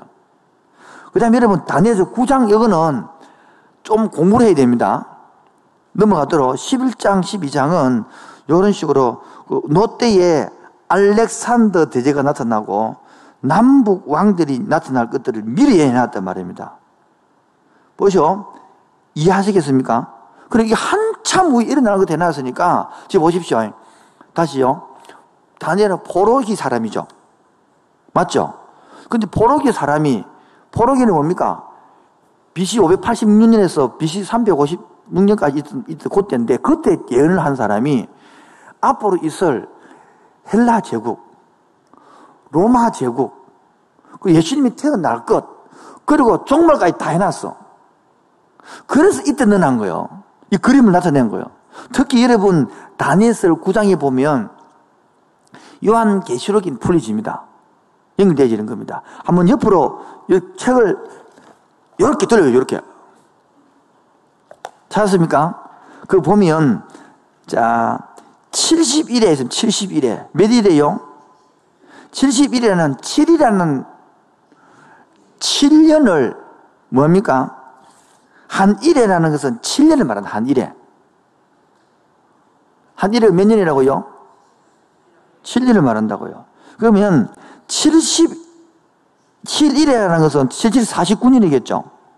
요 기간 정해놨네요. 아닥 사스다 444년부터 330, 글자가 뭐 이런 데가 눈에 들어서 구약 성경이 정경 왕성 때까지를 7일이라고 49년을 그러고, 그거부터 메시아가 낙이 타고 예루살렘으로 입성하신다고 누가복음 19장 이야기인데, 그때까지를 62일에 합쳐서 433 합치면 480이 되거든요. 그 다음에 그러면 69일에가 됐죠. 한 일에 남았죠. 그걸 공백기를 두는 거예요, 공백기를. 이게 신약의 지금입니다. 그 다음 마지막에 종말이 되면, 저를 보세요. 한때 반, 두때 반. 이 말이 뭡니까? 전 3년 반, 후 3년 반. 요한계시록에 나와요. 그거를 합치면요, 7년 되는 거라. 그게 한 1회가 된다는 거라. 이해되겠죠? 자, 그래서, 자, 들어보겠습니다. 요거는 안 오시면, 요거만 넘어가야 되죠. 7년을 딱 성경이 말할 때, 우리말은 1, 2, 3년, 7년을 말한다. 그렇게 얘기하는 사람도 있고요. 7이라는 것은 동서남북, 한 기간을 말한다는 사람도 있는 거예요. 자, 우리 창세기 배웠죠? 저녁이 되고 아침이 되는 첫째 날이라 요음이래요, 요음. 요음이라는 것은 24시간을 말하는 것도 있지만은, 어떤 뒤에 보면 한 계절을 말해요. 어떤 날은 한 기간을 말하는 기간을. 그러니까 첫째 날부터 7일 만에 천지장일을 창조했다 할 때 개념은, 우리가 정확한 그 7일이라는 게 하루를 지금하는 개념이 아닐 수 있다는 거야. 여기 또 이 7일이라는 것은 우리 말하는 한 7년을 말하는 게 아닐 수 있단 말이에요. 근데 이거는 형태를 나타내는, 그 하나님이 7이라는 것도 완전 숫자니까 하나님이 맞게끔 그렇게 보호된다 말이에요. 근데 안 그러면 똑같이 7년을 그러면 자 계속 요한계시를 풀면서 자 그러면 언제 3주 3주. 그리고 히브리서 신약 요한계시를 공부해 보면, 내가 발음이 헛나오는 거 보니 시간 다 됐는 모양입니다. 히브리 특징은 똑같은 단어를 안 쓰고 표현을 달리 하거든요. 7년을 할 때 전 3년 반, 전 3년, 후 3년 반, 이러면 7년이 되잖아. 안 그러면 1460일, 이런 거 나오고, 다 등등 표현을 다르게 해가지고, 표현을 7년을 맞춰내는 그 특징이 있는 것입니다. 이해가 됐죠? 자, 넘어옵니다. 다니엘서 10장이 보여준 영적 전투, 읽으십시오. 다니엘서 10장은 인류 역사의 배후인 영적인 영역에서 싸우고 있는 선한 천사들과 악한 천사들 간의 전쟁에 대하여 얼핏 보여줍니다. 다니엘이 기도할 때 한 명의 천사가 하나님의 응답을 가지고 지상의 다니엘에게 보내졌습니다. 그러자 사탄의 진영에서 그 천사보다 더 센 악한 천사가 끼어들어 그를 가로막았습니다. 하지만 하나님의 군대 장관인 미가엘이 그를 도와 악한 천사의 방해를 뚫고 길을 열어주었습니다. 우리는 영적인 전쟁의 실제 장면들을 구체적으로 알 수 없지만 분명한 것은 인간 역사의 배후에는 선한 영들과 악한 영들 간의 전투가 매일 벌어지고 있다는 사실입니다. 그리고 다니엘처럼 우리의 기도는 영적인 영역에서 엄청난 영향력을 갖고 있다는 사실입니다. 네, 죽으십시오. 우리도 다니엘처럼 우리도 기도는 이러한 영역에 힘이 있는데, 기도가 끊어진 사람은 기도의 날개에 칼이 없거든. 재미가 없는 거야. 여러분, 특히 중부기도하는 사람은요, 미리 될 일을 압니다. 그게 재밌습니다. 교회를 기도하는 사람은 교회에 한 3개월, 6개월, 1년 될 것들을 압니다. 저를 위해 기도 많이 해준 사람이 그래요. 목사님, 기도했지만 꼭 몇 달 후에 목사님 하더라고. 무슨 말이냐면, 자기는 기도했는데 그대로 목사 몇 달을 하고 일을 하더라는 거예요. 그런데 어려움도 대신 싸워주고, 그런 게 중기도자입니다. 이 기도자가 있어야 여러분 새신자가 깨집니다. 잘 들어야 됩니다. 새신자가 디비지고 깨지고 나니까 여러분의 이 교회에 기도가 없으면 절대 그게 난리 납니다. 우리 교회가 새신자가 디비지고 베른다는 소리는 영적 전쟁에서 싸웠기 때문에 가능한 것이지, 여기 싸우면 뭘 나쁩니다. 여기 들어오면 이런 울타리에서 대신 싸워주니까 거기서 재정신을 차려도 해주는. 그래서 이 기도가 엄청 중요한 겁니다. 제가 그래서 금요일 날 음료 중요시 하는 것입니다. 그리고 지금 오늘도 부산시에서 발표가 났는데, 아직까지 주일날은 못 온다 그러고 50인 이하는 할 수 있다. 그래서 다음 주 수요일 날 우리 이건 양육반을 합니다. 대신 수요일 날 성경 공부는 영상으로 하겠습니다. 수요일 날 금요일도 영상으로 하겠습니다. 13일 날 예배는 아마 어쩔지 모르겠고, 그 다음 주 16일부터는 소그룹 모든 거 다 진행하도록 하겠습니다. 양육반, 제대반 다 진행합니다. 대신 9일 날 전체 예비 모임을 못 하기 때문에 필독서인 책을 반드시 읽어가지고 당일날 들고 와야 됩니다. 예비 모임하고 같이 하도록 할 테니까요. 그렇게 준비해 주시면 고맙겠습니다. 같이 우리도 이왕 섬기는 거 발마다 같이 섬기야 안 되겠습니까? 그 다음에 요거 때문에 다니엘 산 겁니다. 11장에 나타난 예언의 의미, 중간자 역사를 예언합니다. 이것 때문에 다니엘서를요, 연대기를요, 언제 봅니까? 한참 후로, 쉽게 말해, 어떤 사람은 AD 5세기로 볼 사람도 있습니다. 우리는 어때 적었느냐? 포로기 이후에 와서 적었다, 이렇게 보지만, 자, 여기 보십시오. 바사 제국의 창건자 고레스의 뒤를 이어 즉위한 3명의 바사 왕들 캄비세스, 스멜디스, 다리오 1세들이 통치한 후에 아하수에로 왕으로 알려진 크세르크스가 보좌에 올랐습니다. 이 크세르는 누군지 이야기했죠? 에스더 왕 남편이라고 그러잖아요. 계속 이게 300용사 영화할 때에 300 그 이야기입니다. 그는 BC 479년경에 헬라 정복을 시도했지만 실패했고 살라미스 전쟁 이후 바사 제국은 약화되고 패망했습니다. 그리하여 이제 다니엘은 헬라의 알렉산더 대왕의 통치와 그리고 그의 죽음 이후에 일어날 그의 4명의 장군들의 분쟁을 예언했습니다. 알렉산더의 죽음 이후 헬라 제국은 분하를 통치할 4명의 장군들은 톨레미, 셀루쿠스, 키산더와 리시마쿠스였습니다. 이 중 애굽과 팔레스타인 지역을 통치한 톨레미 왕조, 수리아와 바벨론 지역을 통치한 셀루쿠스 왕조가 이스라엘 역사와 밀접하게 관련되어 있기 때문에 성경은 그들에게 초점을 맞추고 있습니다. 다니엘 11장에 언급된 남방의 왕들은 당시 애굽의 통치자들인 톨레미 왕조의 왕들을 가리키고 북방의 왕들은 수리아 통치자들인 셀루쿠스 왕조의 왕들을 가리킵니다. 여기에는 6명의 톨레미 왕조의 왕들과 7명의 셀루쿠스 왕조의 왕들이 등장하고 있습니다.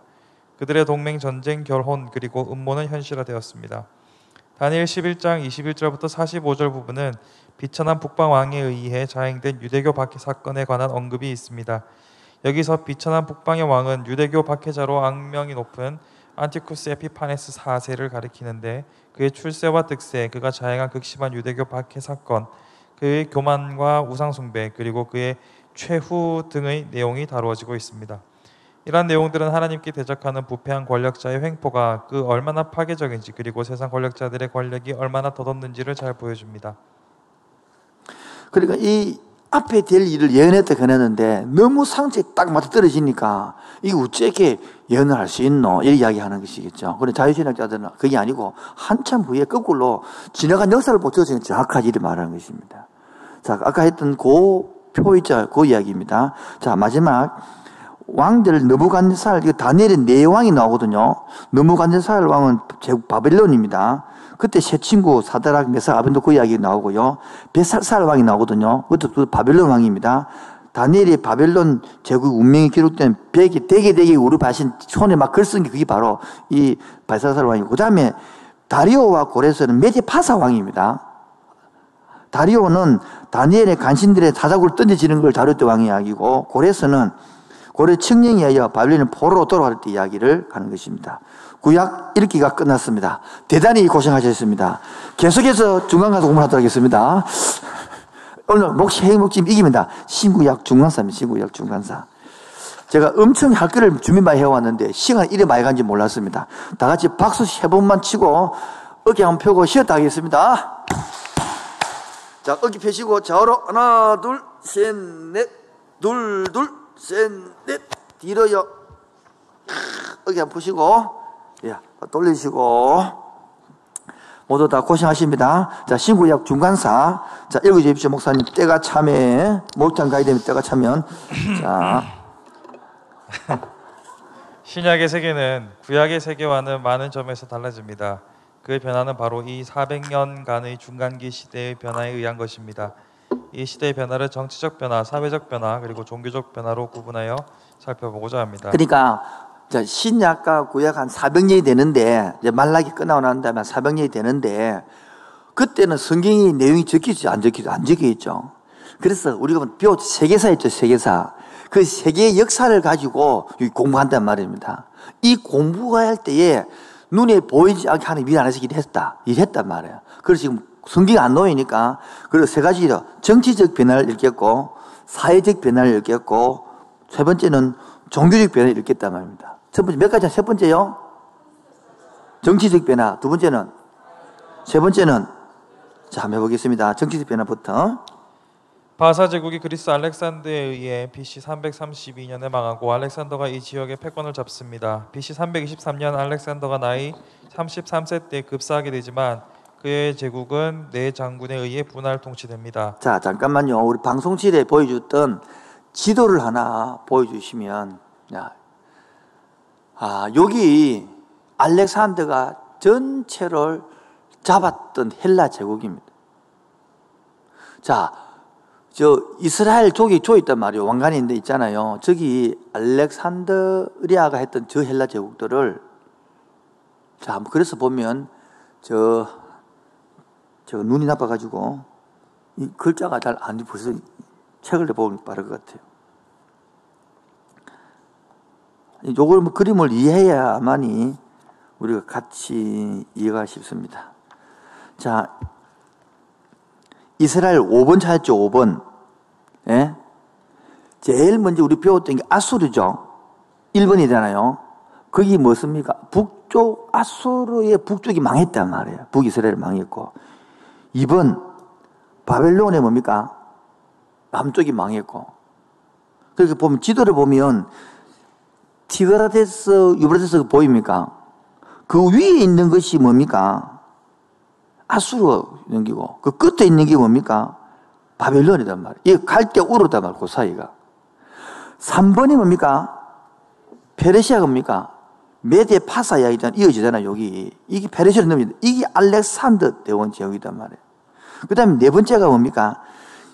그리스가 선벽 용사하고 막 싸우잖아요. 그 다음에 일어난 것이 로마더라. 그렇게 5번 이스라엘 중심으로 이 여러 나라를 아수르, 바벨론, 페르시아, 로마, 이것들을 여러분 5대 제국을 공부하고 나면, 애국까지 공부하고 나면, 이때 애국 뭐 되십니까? 홍해 옆에 애국 있잖아요, 여기. 홍해 있잖아요, 홍해 옆에 그 나일강이 있죠. 거기 애국이거든요. 이 5대 제국을 공부해야만이 이스라엘 나라 이해할 수 있는 거죠. 그 부분에서 지금 이스라엘 나라는 지금 뭡니까? 망해 없는 거요. 이 강대국들이 어떻게 돌아가고 있느냐 지금 정치상 읽고 있는 것입니다. 그래서 지금 323년에 알렉산더가 나이 33세 때에 이 다 갑자기 죽어버리거든. 그러니까 나라를, 이 넓은 나라를 4개 나라로 장군이 다스린단 말입니다. 계속요. 알렉산더 제국은 무너졌지만 그의 이념은 분할된 왕들에 의해 계속됩니다. 이인의 왕조 중 프톨레미 왕조와 셀루코스 왕조가 이스라엘 팔레스타인 지역에 영향을 끼칩니다. 자, 조금만요. 자, 여기서 보십시오. 프톨레미 왕조라는 것은 왼쪽에 애굽이 있죠. 애굽. 그 산 나일강 있잖아요. 저기가 원래부터 강대국이 있잖아요. 저거를 잡아서 네 장군이, 그리고 알렉산더 왕이 죽고 나니 갑자기 죽었잖아요. 전쟁 때 죽어버리거든요. 그러니까 네 장군이 이 전제를 장악합니다. 그 중에 프톨레미라는 장군이 애굽 중심으로 프톨레미 왕국을 해서 한 100년간을 영향을 미치 잡아서 우리나라 이스라엘을 통치한단 말이에요. 그 100년간이 싹 지르고 나니까 그 다음에 100년간 누나니까 바벨론 있잖아요. 저기서 했던 셀루쿠스 그 왕조라고 합니다. 셀루쿠스 쪽에 적어놨죠. 이 셀루쿠스 왕조가 한 100년을 다스립니다. 근데 다니엘서가 예언해나가 보면 셀루쿠스 왕조하고 저 프톨레미 왕조하고 전쟁을 해가지고 아무 성과도 없이 돌아가거든요. 요리로 돌아가는 길목이 예루살렘 들려가지고 분풀이 어디 하느냐? 예루살렘 성에서 하는 겁니다. 그래서 돼지 피로 갖고 막 제사를 드리고 한단 말이에요. 현재 돼지가 안 먹잖아요. 쪽발 갈라졌으니까 더러운 거 주니까. 그 열받아 보는 겁니다. 그래서 열받고 가고 난 다음에 마띠아라는 형제가 열받아가지고 뭐요? 거기서 자, 왜 그러면 애굽도 힘이 약해지고 바벨론 힘이 약해지냐니까 저 로마 그래서 힘이 세가지고 내려오니까 저쪽으로 막 내려오니까 넘어오고서 내려오니까 이 양쪽이 물러가고 로마가 들어오니까 그때 잠깐 공백이 생겨서 마띠아라는 형제가 일어나서 헬스모니아 왕조가 가지고 약 100년 동안 이스라엘 나라가 독립을 합니다. 독립을. 그때에 네 히브리, 바리새인, 사두개인, 에신파들이 나온단 말이에요. 이따 할 것입니다. 계속 읽어주십시오. 처음에는 팔레스타인이 시리아의 셀루코스에 속했다가 얼마 지 않아 BC 301년에 애굽의 통치에 프톨레미로 넘어가 BC 198년까지 가게 되는데 이 기간 동안 팔레스타인은 비교적 평온하게 보냅니다. BC 198년 팔레스타인은 셀루쿠스 왕조 안티오쿠스 에피파네스 4세의 통치로 넘어갑니다.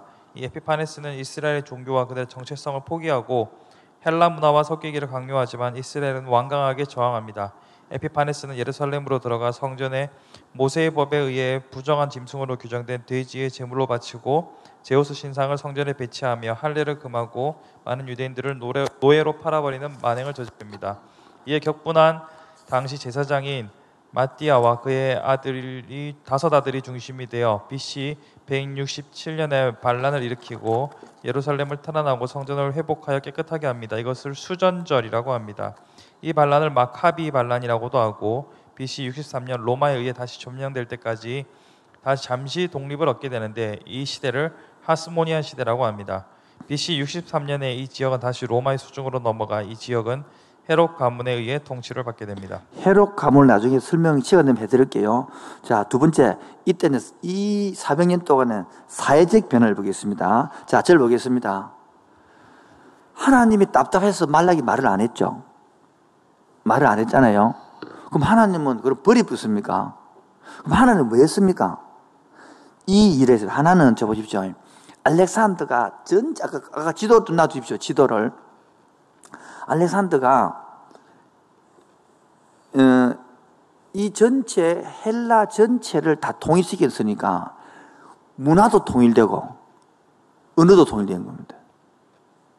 그러니까 언어를 하는 것은 헬라 있잖아요. 그 헬라주도 보편적 헬라 언어거든요. 그렇다고 다 길을 그러면서 행정도 통일시킨다는 겁니다. 그리고 이 흩어졌던 디아스포라를 막 온 세계로 도망가지고 유대인들 막 뿌리난 것입니다. 이때에 여러분 로마가 들어와가지고 그들 이어받아서 모든 길은 어디로 통한다? 다 해야 돼. 그때의 로마를 통하여 봅시다. 딱 문화까지 다 만들어나고 헬라의 문화에다가 로마의 제도까지 딱 만들어나고 그래 보십시오. 복음을 탁 던지니까 로마가 만드는 길로 바울이 거기 갔거든. 그 길을 타고 흩어져 있는 온 데 있는 디아스포라 흩어진 유대인들이 있으니까 그것도 복음을 전함으로 성령 받아고 쫙 퍼지뿌는 하나님이 눈이 보이지 않는 사회적 변화를 만들어놨다. 그걸 말하는 것입니다. 계속 읽으십시오. 자, 사회적 변화 1. 언어의 통일. 이 중간기 시대에는 알렉산더 대제의 꿈인 헬라 문화의 영향 하에 있으며 이 지중해 일대는 헬라 문화로 인해 언어의 통일이 이루어져 후일 복음 전파에 많은 기여를 하게 됩니다. 이 행정의 통일. 로마 제국이 모든 지역을 다스림으로 국경이 없었고 또 잘 발달된 도로로 인해 여행이 용이한 상태였습니다. 3. 디아스포라. 이 기간 중에 유대의 이민 집단인 디아스포라가 형성이 되며 그곳에 성전을 대신하여 율법을 가르치며 디아스포라 공동체의 구심점이 되는 회당, 즉 시나고게가 들어서게 됩니다. 이는 나중에 복음 전파의 교도부 역할을 합니다. 한 통계에 의하면 예수님 당시 디아스포라는 800만 명에 이른다고 합니다. 자, 이 시대의 이스라엘은 많은 정치적 파장들과 종교적, 사회적 개척이 형성되는 시기입니다. 이 기간 중 두드러지게 형성된 정치적 세력은 다음과 같습니다. 자, 1번 마카비암 열신나 헤롯당 읽어 주십시오. 마카비안. 셀루코스 안티코스 에피파네스의 종교적 탄압에 대항하여 일어난 반란 세력으로 모데인의 제사장인 마따디아로부터 시작되어 마카비라는 별명을 가진 그의 아들 유다로 이어졌습니다. 결국 BC 164년 12월 14일에 성전을 재헌당할 수 있었고 이를 기념하여 하누카 수전절이라는 절기가 지켜지게 되었습니다. 그다음 열신다운이 있었습니다. 정치적으로 주로 로마를 상대로 암살 테러를 하며 투쟁하던 그룹들입니다. 이들은 셀로딘, 갈릴리 사람 등으로 불리기도 했으며 시카리는 이 열심당 가운데 특별한 집단이었습니다. 우리가 나라 치면 독립군, 쉽게 말해서 그 다음에 헤롯 땅은요.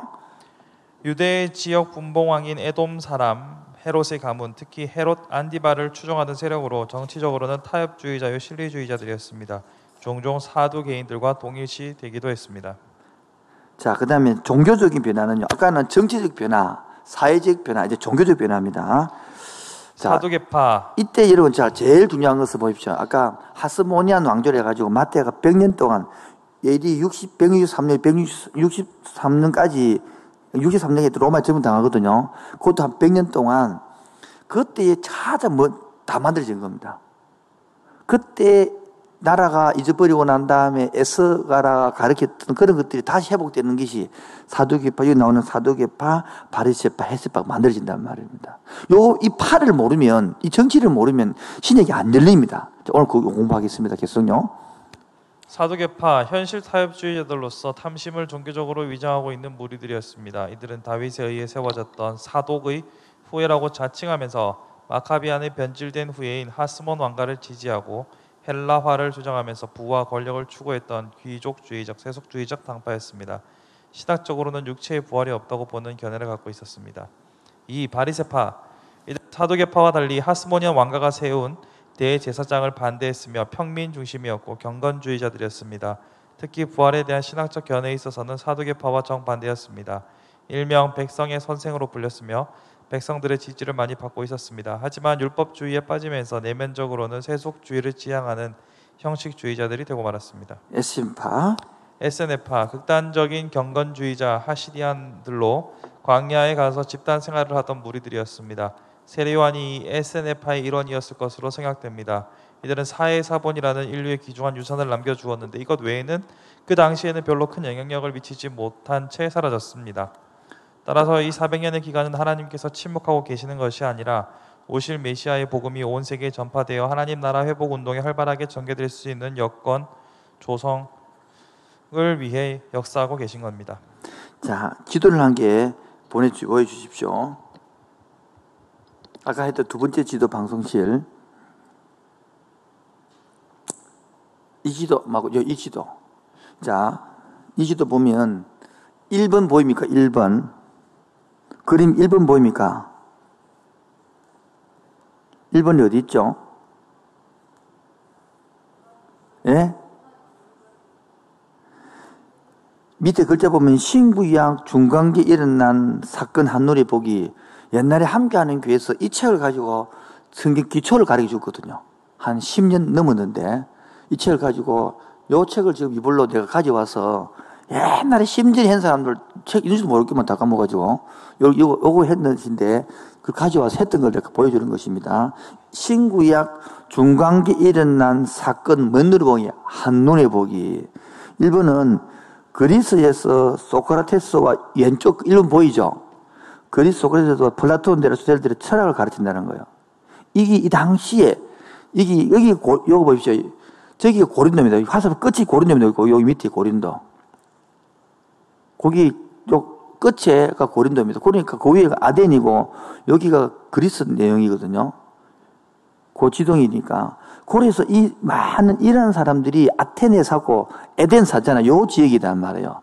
있었단 말이에요. 이 당시에. 2번 찾았습니까? 2번 어디 있습니까? 5번 유대 서기관들이 페르시아의 통치 아래서 율법을 필사하고 해석하기 시작합니다. 알렉산더 그 당시에. 세 번째, 알렉산더 대왕이 3번 찾았습니까? 3번 어디 있죠? 이 중간에 있잖아요. 313년에 똑같이 죽잖아요. 세계 정복을 감행합니다. 그렇죠? 이 전체를 다 아까 지도 봤잖아요. 그 다음에 네 번째, 알렉산드리아가 구약에서 헬라어로 보면 이 무슨 말이냐면 알렉산드라는 이름이 도시로 한 16개가 있습니다. 지금 그 당시에 가장 북쪽에 있는 아프리카 북쪽이거든요. 알렉산드리아 도시를 건설했습니다. 그리고 거기에다가 엄청 큰 도서관을 만들었습니다. 왜 만들었냐면 전 세계를 점령했으니까 각 나라 각 문화들에 있는 다 끌고 모으는 거예요. 다 끌고 모으고 하는데 유대인들도 모아보니까 보십시오. 히브리로 된 성경이 뭐 있는 거예요. 중요한 것들을. 그거를 다 모아가지고 헬라로 바꾸는 거요. 70인형이 번역했다. 그래서 70인형이라 그래요, 이게. 적어놨죠. 그것들을 도서관에 보관해놔. 이거 아직 남아 있습니다. 그래서 이 헬라로 가지고 구약을 알 수 있는 엄청난 그 신학생들이 이게 중요한 거예요. 그 다음 5번째는, 여러분 안 정리합니다, 여러분. 5번째는, 야, 그래도 몇 명 앉아있으니까 내가 훨씬 덜 피곤하네요. 야, 이 반응에서 지금 웃어주고 이렇게 살 것 같네요. 와, 진짜 아무도 없이 둘이 앉아나고 갈 때는 진짜 막, 강무도 둘이 앉아 갈라니 진짜 힘이 한도 없더 막. 마카비 5번째입니다. 아까 마카비 기억납니까? 마카비, 마띠아, 돌쇠 이 뜻이거든요. 돌덩이 이 뜻이란 말이에요. 자, 마카비가 유대의 봉기를 일어나는 것이 지금 5번입니다. 5번. 칼도구 설치죠. 5번. 6번. 그러니까 바리새인들이 그때 장한 종규칙을 만들어가지고 아까 말했죠. 서기관, 바리사두개인들 만든 규칙. 이때 613가지가 다 만들어 정리된 것입니다. 그 다음 7번. 그러니까 에스파 사람들이 사회 근처에 이런 걸 숨겨놨단 말이에요. 만들어가지고. 이게 발견됐단 말이에요. 양측이 발견된 거죠. 8번. 로마에 있는 누구? 로마에 있는 8번 있는 8번이. 어디 가봤어요, 8번이? 저는 안 보이는 8번이. 알아서 보이소. 로마의 팜페우스 장군이 팔레스타인을 정복하죠. 그 다음에 9번 헤롯 대왕이 예루살렘을 다스립니다. 그 다음에 예수님이 베들레헴에서 10번 태어납니다. 요 배경입니다. 여기 지금 헤롯 대왕을 공부해야 됩니다. 헤롯 대왕을. 자, 헤롯 대왕을 조금만 공부하겠습니다. 많이 하면 다치니까. 헤롯 대왕.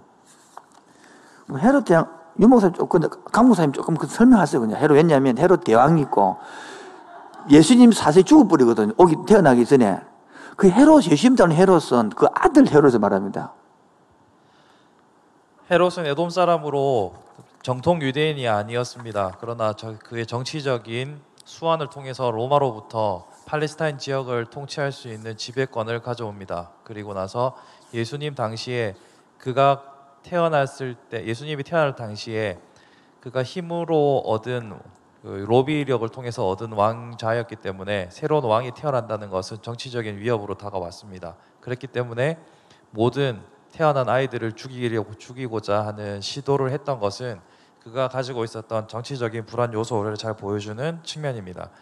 이후에 예수님이 재판받고 심판받을 때 나타나는 헤로드 왕들은 그의 아들들로 여전히 로마로부터 권력과 힘을 유지한 채로 자식들에게 지역을 나눠서 다스리게 하였습니다. 그리고 그때 당시에 빌라도는 그 지역을 총괄하는 로마에 파견된 공무원인 셈인 것이고 나머지 아들 헤롯들이 각 지역을 나눠서 다스리게 되므로 예수님이 태어날 당시의 헤롯과 그 뒤에 헤롯은 각 세대가 서로 다른 헤롯들입니다. 자, 요거를 여러분들이 잘했죠? 조금 더 상세. 왜냐하면 이것이 머리도 안 나기 때문에 단어까지 불러줄 테니까 조금 더 상세 설명하겠습니다. 그 책은 제가 버벅이를 같아서 친구의 중간대책을 다 읽었는데 너무 양이 많아서 성 읽어지네 이 책이 있습니다. 그 책에 189면에 있는 것을 가지고 하고 194면 두 장을 제가 요약해 드리겠습니다. 자, AD 아까 말했던 안티오쿠스 4세가 막 해가지고 마띠아가 독립운동 했다고 그랬잖아요. 그것이 해서 100년간을 다스리거든요. 100년간을 다스리고 나니까 이 마띠아가 에돔 지역을 정복하게 됩니다. 정복하고 이 지역을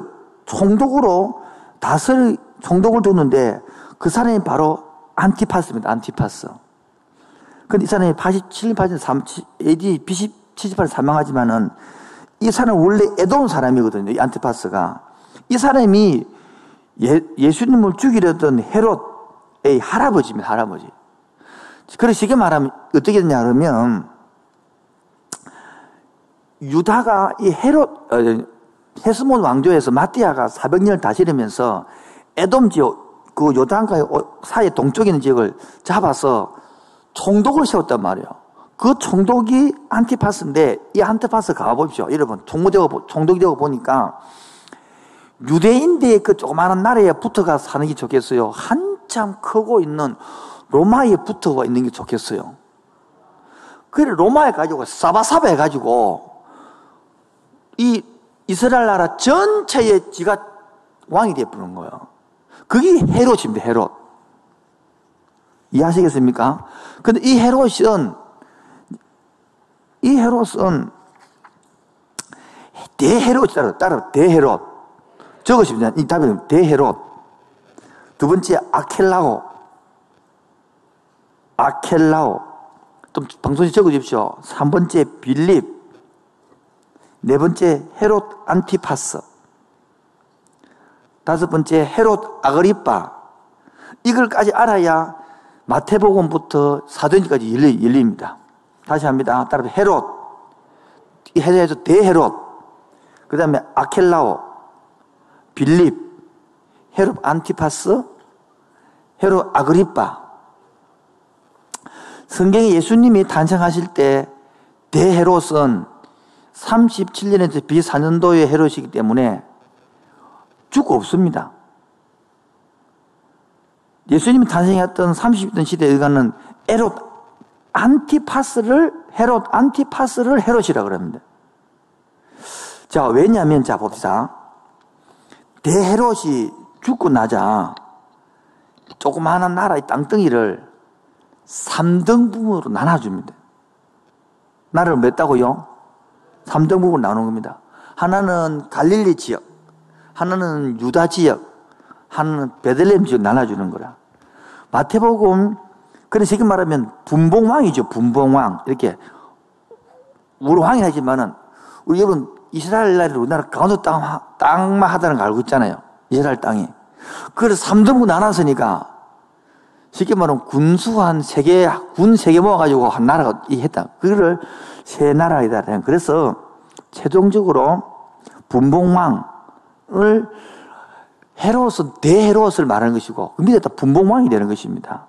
그래서 아켈라오는 마태복음 2장 22절에 성경이 나오는데요. 이집트에 피난 갔던 예수님이 유대 지역으로 들어가지 않고 갈릴리로 올라가게 될 때에 경위를 말합니다. 그러나 아켈라오가 그 붙인 헤롯, 대헤롯이 아닙니다. 유대 임금이 됨을 듣고 거기로 가기를 무서워하더니 유대 사람과 사마리아 사람의 에돔이 불구했던 분을 받은 이게 바로 유대 지역을 다스리고 있는 아켈라오를 헤롯이라는 겁니다. 빌립은 어디 다스렸냐? 갈릴리 북쪽의 동쪽을 빌립이 다스렸단 말이에요. 주로 이방인들이 사는 곳입니다. 데가볼리 지역입니다. 우리가 잘 아는 가이사라 빌립보 세운 도시가 이 빌립입니다. 이건 역시 로마 황제 가이사를 기리기 위해 세웠던 도시가 가이사르거든요. 바울이 예루살렘에 체포된 후 로마에 재판받으러 가기 전에 2년 동안 억류되어 있던 곳이 어디입니까? 여기잖아요. 그때에 가이사라 빌립 명의 때에 이 북쪽 헐몬서 밑에 다락에 갈 때에 예수님이 사람들이 빌립에서 사람들이 나를 누구라 하느냐 할 때에 요때 이제 빌립 왕입니다. 그 당시 그 지역이. 그 다음에 헤롯 안티파스는 예수님이 고향 갈릴리와 베레스를 다스렸던 데롯의 아들 분봉왕이 헤롯 안티파스입니다. 그렇기 때문에 예수님이 공생의 3년 중에 나오는 헤롯 왕은 바로 이 헤롯 안티파스를 가리켜서 예수님이 공생에 나오는 것은 헤롯 왕입니다. 아시겠죠? 그래서 예수님의 고향인 갈릴리 분봉왕이기 때문에 이 사람에 대한 언급이 제일 많습니다. 그래서 헤롯 빌립, 분봉왕 빌립은 아닙니다. 이 다른 빌립 아내 헤로디아와 결혼한 왕이 헤롯입니다. 그러니까 이 세례요한이 뭐였습니까? 사건을 말하죠. 그 결혼하면 안 된다 했잖아요. 조카. 그 헤롯이 세례요한과 장본을 죽인 장문일입니다. 세례요한이 참수 후 예수님이 활동이 활발해지자 죽었던 요한이 살아난다 싶어서 뭐 쳐졌던 사람들 이야기. 여기 바로 누가복음 9장 7절 이야기거든요. 그리고 예수님을 보고 매우 보고 싶은 사람입니다. 그러나 예수님이 이 헤롯을 가리켜 뭐랍니까? 여우라 불렀잖아요. 그래서 교환한 사람이라는 뜻이죠. 마지막에 예수님 이 헤로데에게 힘을 받습니다. 헤로데에게. 그리고 아버지를 닮아 건축광이었죠. 갈릴리의 디베라 도시를 건설한 사람이 바로 누구다? 헤롯 안티파스다. 그 다음에 헤롯 아그리빠는 누구냐니까 공생애에 나타났던 가문들은 사도 바울 승리하는 동안에 나타납니다. 예수님이 성천 이후 사도행전으로 들어가면서부터 다른 헤롯이 나타나는데 이때 나타난 헤롯이 이름이 바로 아그리빠 왕이에요. 아그리빠. 이 사람은 우리 아켈라오, 빌립, 안티파스 같은 부모왕들의 자식이 아닙니다. 헤롯 아그리빠는 대헤롯의 아내 마리암네 1세가 낳은 아리스도불의 아들입니다. 아그리빠 1세는 야고보를 칼로 죽이고 베드로를 옥에 가두고 결국은 충이 먹어 죽은 헤롯 왕, 사도행전 12장입니다. 처음으로 아그리빠의 이름으로 등장합니다. 그 후 어린 왕자가 왕이 올라 헤롯 아그리빠 2세가 되거든요. 이때가 AD 55년경이고요. 갈릴리와 데가볼리, 베레아 지역을 다스리는 분봉왕이 되고 헤롯 가문의 마지막 왕이 되는 것입니다. 그래서 AD 100년까지 다스립니다. 사도 바울의 예루살렘 성령으로 체포된 것이죠. 이미 1, 2, 3차 선교 여행을 다 마치고 예루살렘 헌금을 전달해 갔다가 체포된 이야기입니다. 데살로니가 전서, 갈라디아서, 고린도서, 로마서 있었지 바로 이 시는 아그리빠 시대입니다. 바울은 자기가 로마 시민권을 가진 사람이라고 말하면서 가이사에게 상소하겠다고 해서 일단 가이사 감옥에 구류됩니다. 바울이 가이사 감옥에 유대 총독관직거든요. 이거 바로 있는 유다 총독직이 총독이 있던 바로 벨릭스 후임으로 베스도가 부임해 옵니다.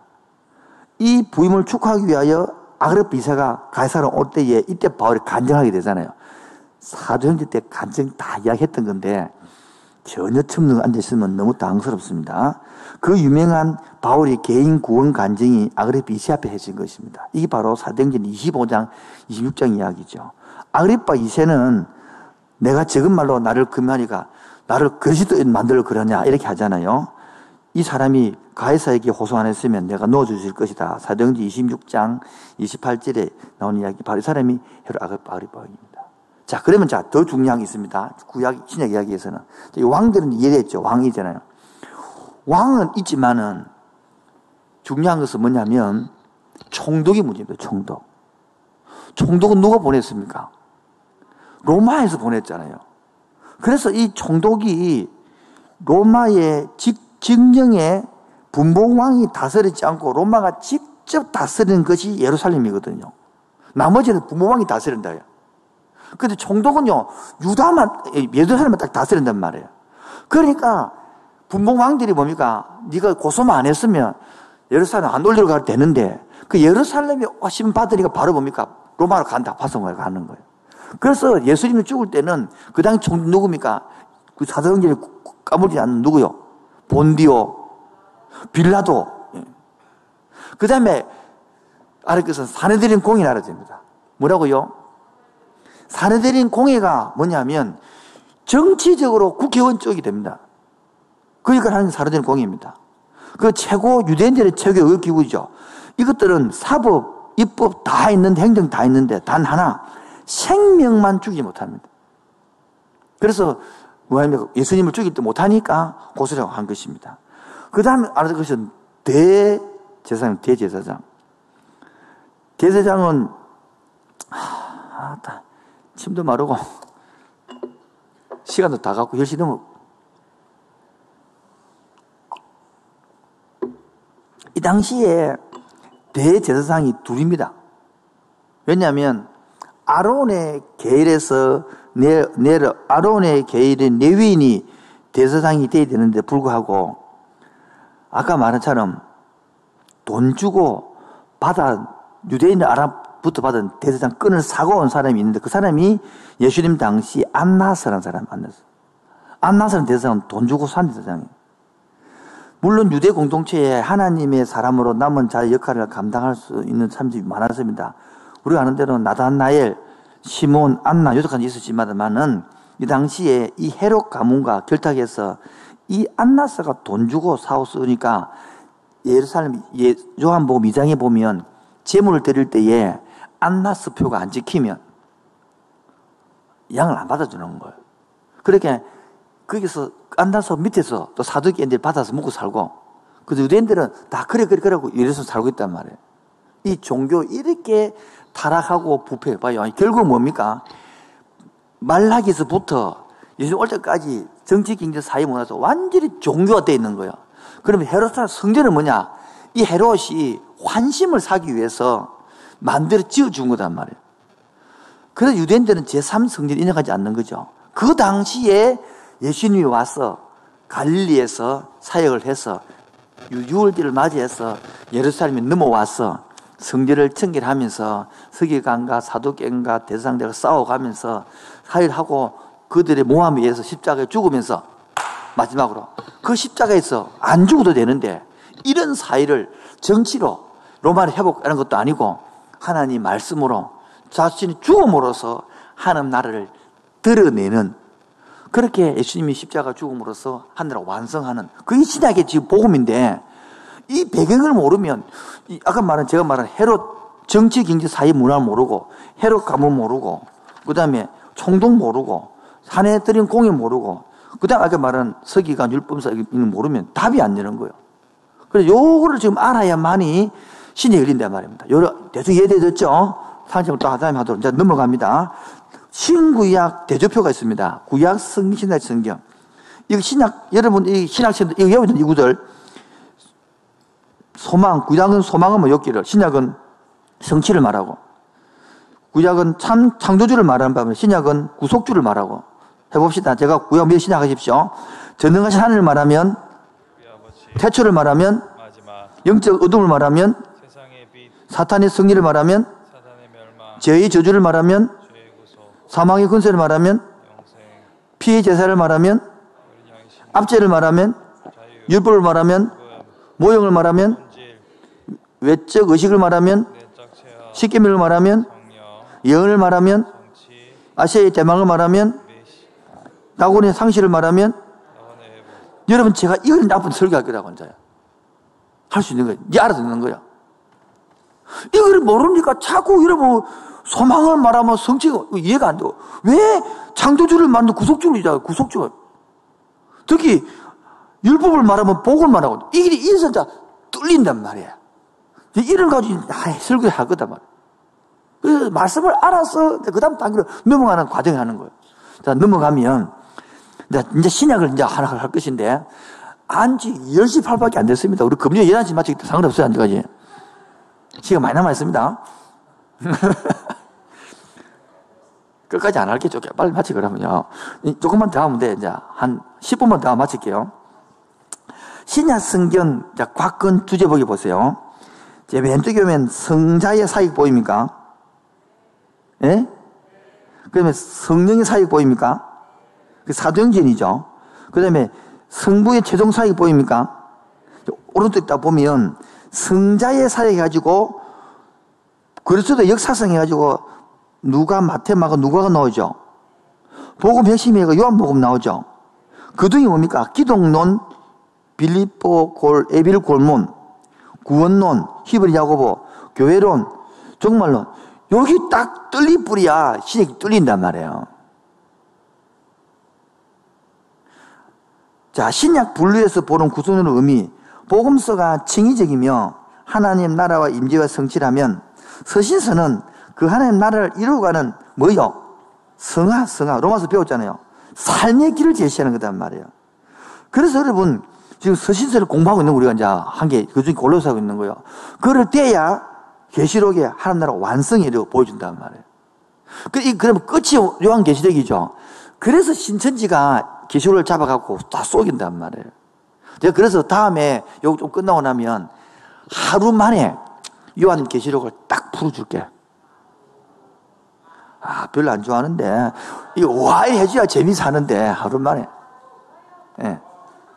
하루만 딱 들으면서 2시간만 들으면 7시 있으면 충분히. 안 그러면 이단이 안 쏘가. 그런데 10분만 들어도 안 쏘들 것들을 쏘고 있는 거야.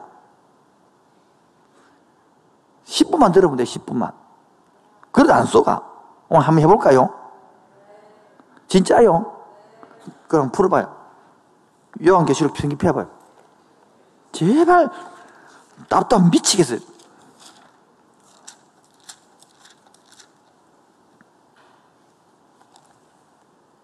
요한계시록은 딱 세 부분 나눕니다. 몇 부분 나눈다고요?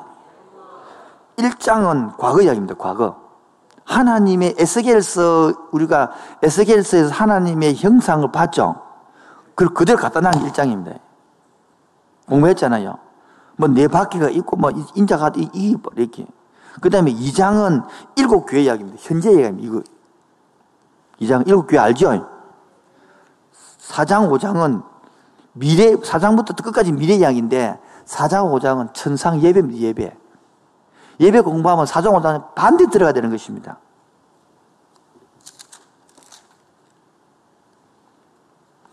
그 다음에 여러분 중요한 것은 6장은요, 적으십시오. 7, 뭡니까? 인 떼는 거예요, 인.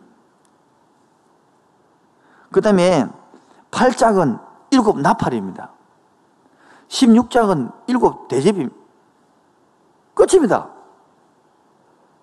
다 한 거예요, 이제. 다시 이야기합니다. 6장은 7 인.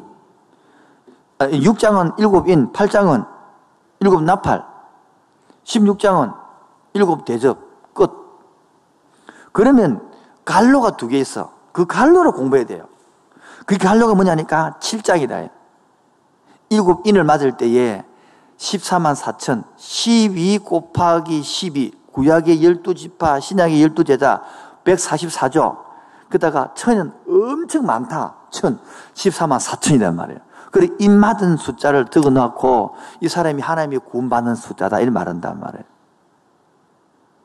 그럼 입 맞은 여기 숫자 안 적은 사람이 훨씬 더 많죠. 이렇게. 그 다음에 8장을 했고 그 다음에 봅시다. 8장 왜 했습니까? 7 나팔을 했잖아요. 9장부터 어디까지? 15장까지 갈로라. 뭐라고요? 16장부터 1 대접 나오니까. 그 갈로가 공부하면 끝이라. 그럼 여러분, 이거를 이 2개가 제일 핵심이 7장과 9장부터 15장, 이 2 갈로를 여러분 빼내지 않으면 연결이 안 돼. 그 연결하면 끝나버리는 거예요. 자, 그럼 잘 보세요. 자, 이 부분을 들으면 됩니다.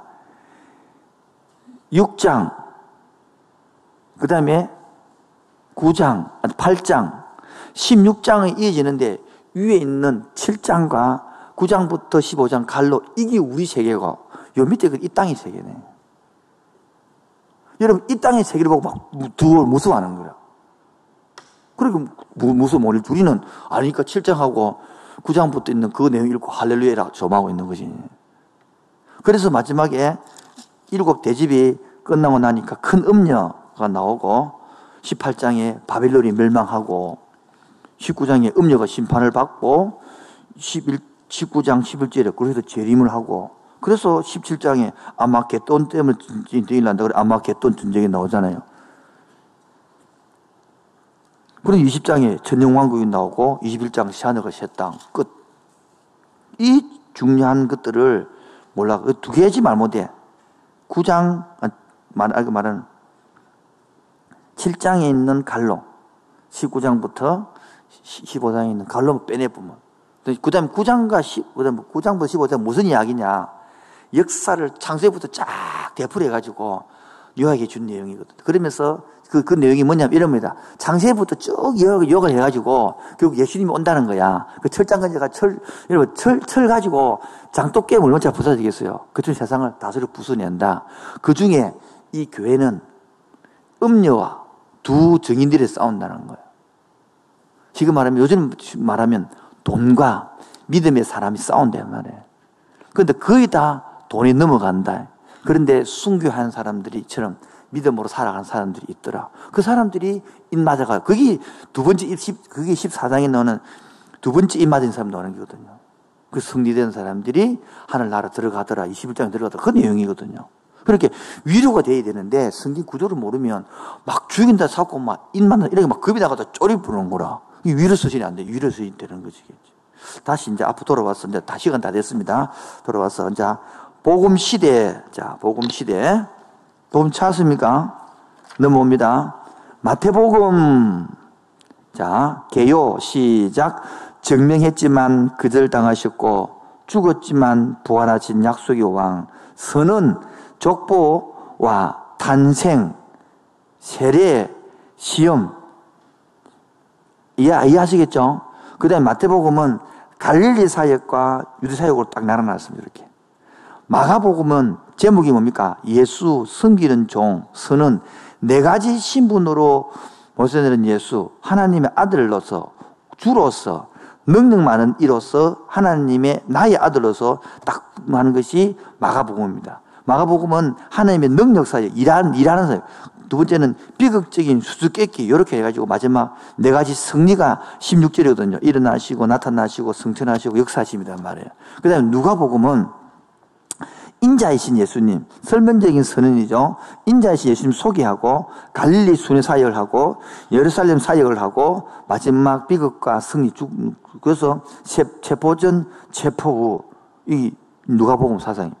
요한복음은 육신이 말씀됐다 말합니다. 첫 번째는 유대인을 위한 공사역이 나오고 제자를 키우는 사역이 나오고 마지막 6월절과 최후의 승리가 나오고 그 다음에 넘어가 보시면 444페이지 마태를 딱 정리해놨습니다. 예수님의 족보 마태 왕 사자 마가 종 소 누가 인자 사람 요한 하나님 독수리 이게 어스틴이 이런 걸 가워 썼기 때문에 그 다음에 계시록 4장과 에스겔 1장의 상들 첫째 짐승 사자의 모양 둘째 황소 이게 저번에 계시록 4장이 나오잖아요. 그것이나 에스겔 1장하고 그대로 넣어놓은 겁니다. 제자의 특징은 교사 마가는 설교자로 누가는 비유로 요한은 교리자로 강조점을 끝내놨고요. 원독자는 유대인을 위하여 마가는 로마를 위하여 누가는 그리스 왜냐하면 누가가 사도행전 같이 끝났잖아요. 그럼 먼저 쓴 글에 데오빌로 각하 이래가지고 그게 누가 썼죠? 누가가 썼어요. 사도행전 누가 적었죠? 그렇게 누가 사도행전을 달아 읽게 됩니다. 어떤 성경은 누가하고 사도행전 붙이는 것도 있었다 그렇게. 그 다음에 요한복음은 열방을 적어놨어. 족보 있고 없고 왜 족보 있고 없느냐 하니까 마가는 종으로 묘사하기 때문에 종이 뭔 족보가 있노? 종이 없는 거예요. 요한복음은 족보가 없습니다. 왜? 그 다음에 이유, 왕은 족보가 있다. 종은 족보가 없다. 인자는 족보가 있다. 하나님은 족보가 없다. 이렇게 적어놨잖아요. 뿌리, 다윗의 자손을 증명하고 다윗의 아들 나단의 계보로 추적해가고 열매는 요셉께 열리고 마리아께 열리고 주요 사역지는 다 이 말입니다. 자, 이렇게 보고 나니까 좀 사보험서 공부하고 싶죠? 됐습니다. 그러면 마치면 됩니다. 공부하고 싶으면 마치면 됩니다. 공부하고 싶으면. 아이고, 안 하시면 안 되고, 이렇게 해서 알아서 공부하겠지 뭐. 자, 요한계시록. 보세요. 요한계시록. 요한계시록. 찾습니까? 자. 요한계시록 읽어보면 되겠죠? 예? 보십시오. 한눈에 보기 뭐 보면 된다고. 616페이지 보면 됩니다. 요한계시록 신약 할 겁니다. 그렇게 걱정하지 마시고 한눈에 보고 주 예수의 오셔서 1장 촛대를 거두신 하나님 2장 3장 7개 펴지고 이야기했죠. 4장 5장은 이런 예배고 6장부터 19장 대할라 인도시고 20장은 천년왕국의 심판이고 새하늘 새 땅이니까 간단하죠. 요한계시록 해석하는 방식 4가지가 있습니다. 하나는요 과거주의 관점, 하나는 역사주의 관점, 하나는 미래주의 관점, 하나는 상류주의 관점. 이 4관점을 있다는 걸 알아야 됩니다. 꼭 공부해야 됩니다. 넘어갑니다. 본 저서의 관점은 절충적인 관점이다. 절충적인 관점이 뭐냐 하니까 리차드 보캄을 계시록 신학체를 가지고 했다. 그래서 본 저서는 원시, 동시적으로 봤다. 두 번째, 요한계시록은 시간은 하나님의 시간이다 라고 이야기하는 그렇게 보십시오. 그림 보면 하나님 있고 보십시오. 메뉴에 있고 태초가 있죠. 태초. 예? 621페이지. 그 다음에 새하늘 새 땅이 있고 현재가 있죠. 시간 공간이 있잖아요. 요 개념을 여러분이 같이 뻗어야 이제 성경이 쫙 열리는 거예요. 621페이지 그림 말합니다. 하나님이 한가운데 있고 현재가 있고 양 끝에 보면 이 돼 있잖아요. 요 그림을 봐야 성경이 이해된단 말이에요. 요 계시 풀어내는 거죠. 그래서 하나님 나라 완성, 에덴 회복입니다. 요한계시록의 특징은 뭐가 많다? 상징이 많다. 1번 시작. 숫자적인 상징이 많이 등장한다. 아까 설명했죠. 아까 이 두 번째, 세계 상징이 나온다. 흰색은 정결과 무지 이런 거 말한 것이고, 동물 상징이 나온다. 자연적 상징이 나온다. 그 다음에 천년왕국설에 따라서 따라합시다. 전천년설, 후천년설, 무천년설, 이렇게 세 번으로 나눕니다. 아시겠죠? 이 세 개 다 건강한 겁니다. 이거 다 건강한 겁니다. 이 중에서 역사적 전천년설은 이쪽은 안 적어놨는데, 이게 바로 이단 서사의 역사적 전천설입니다.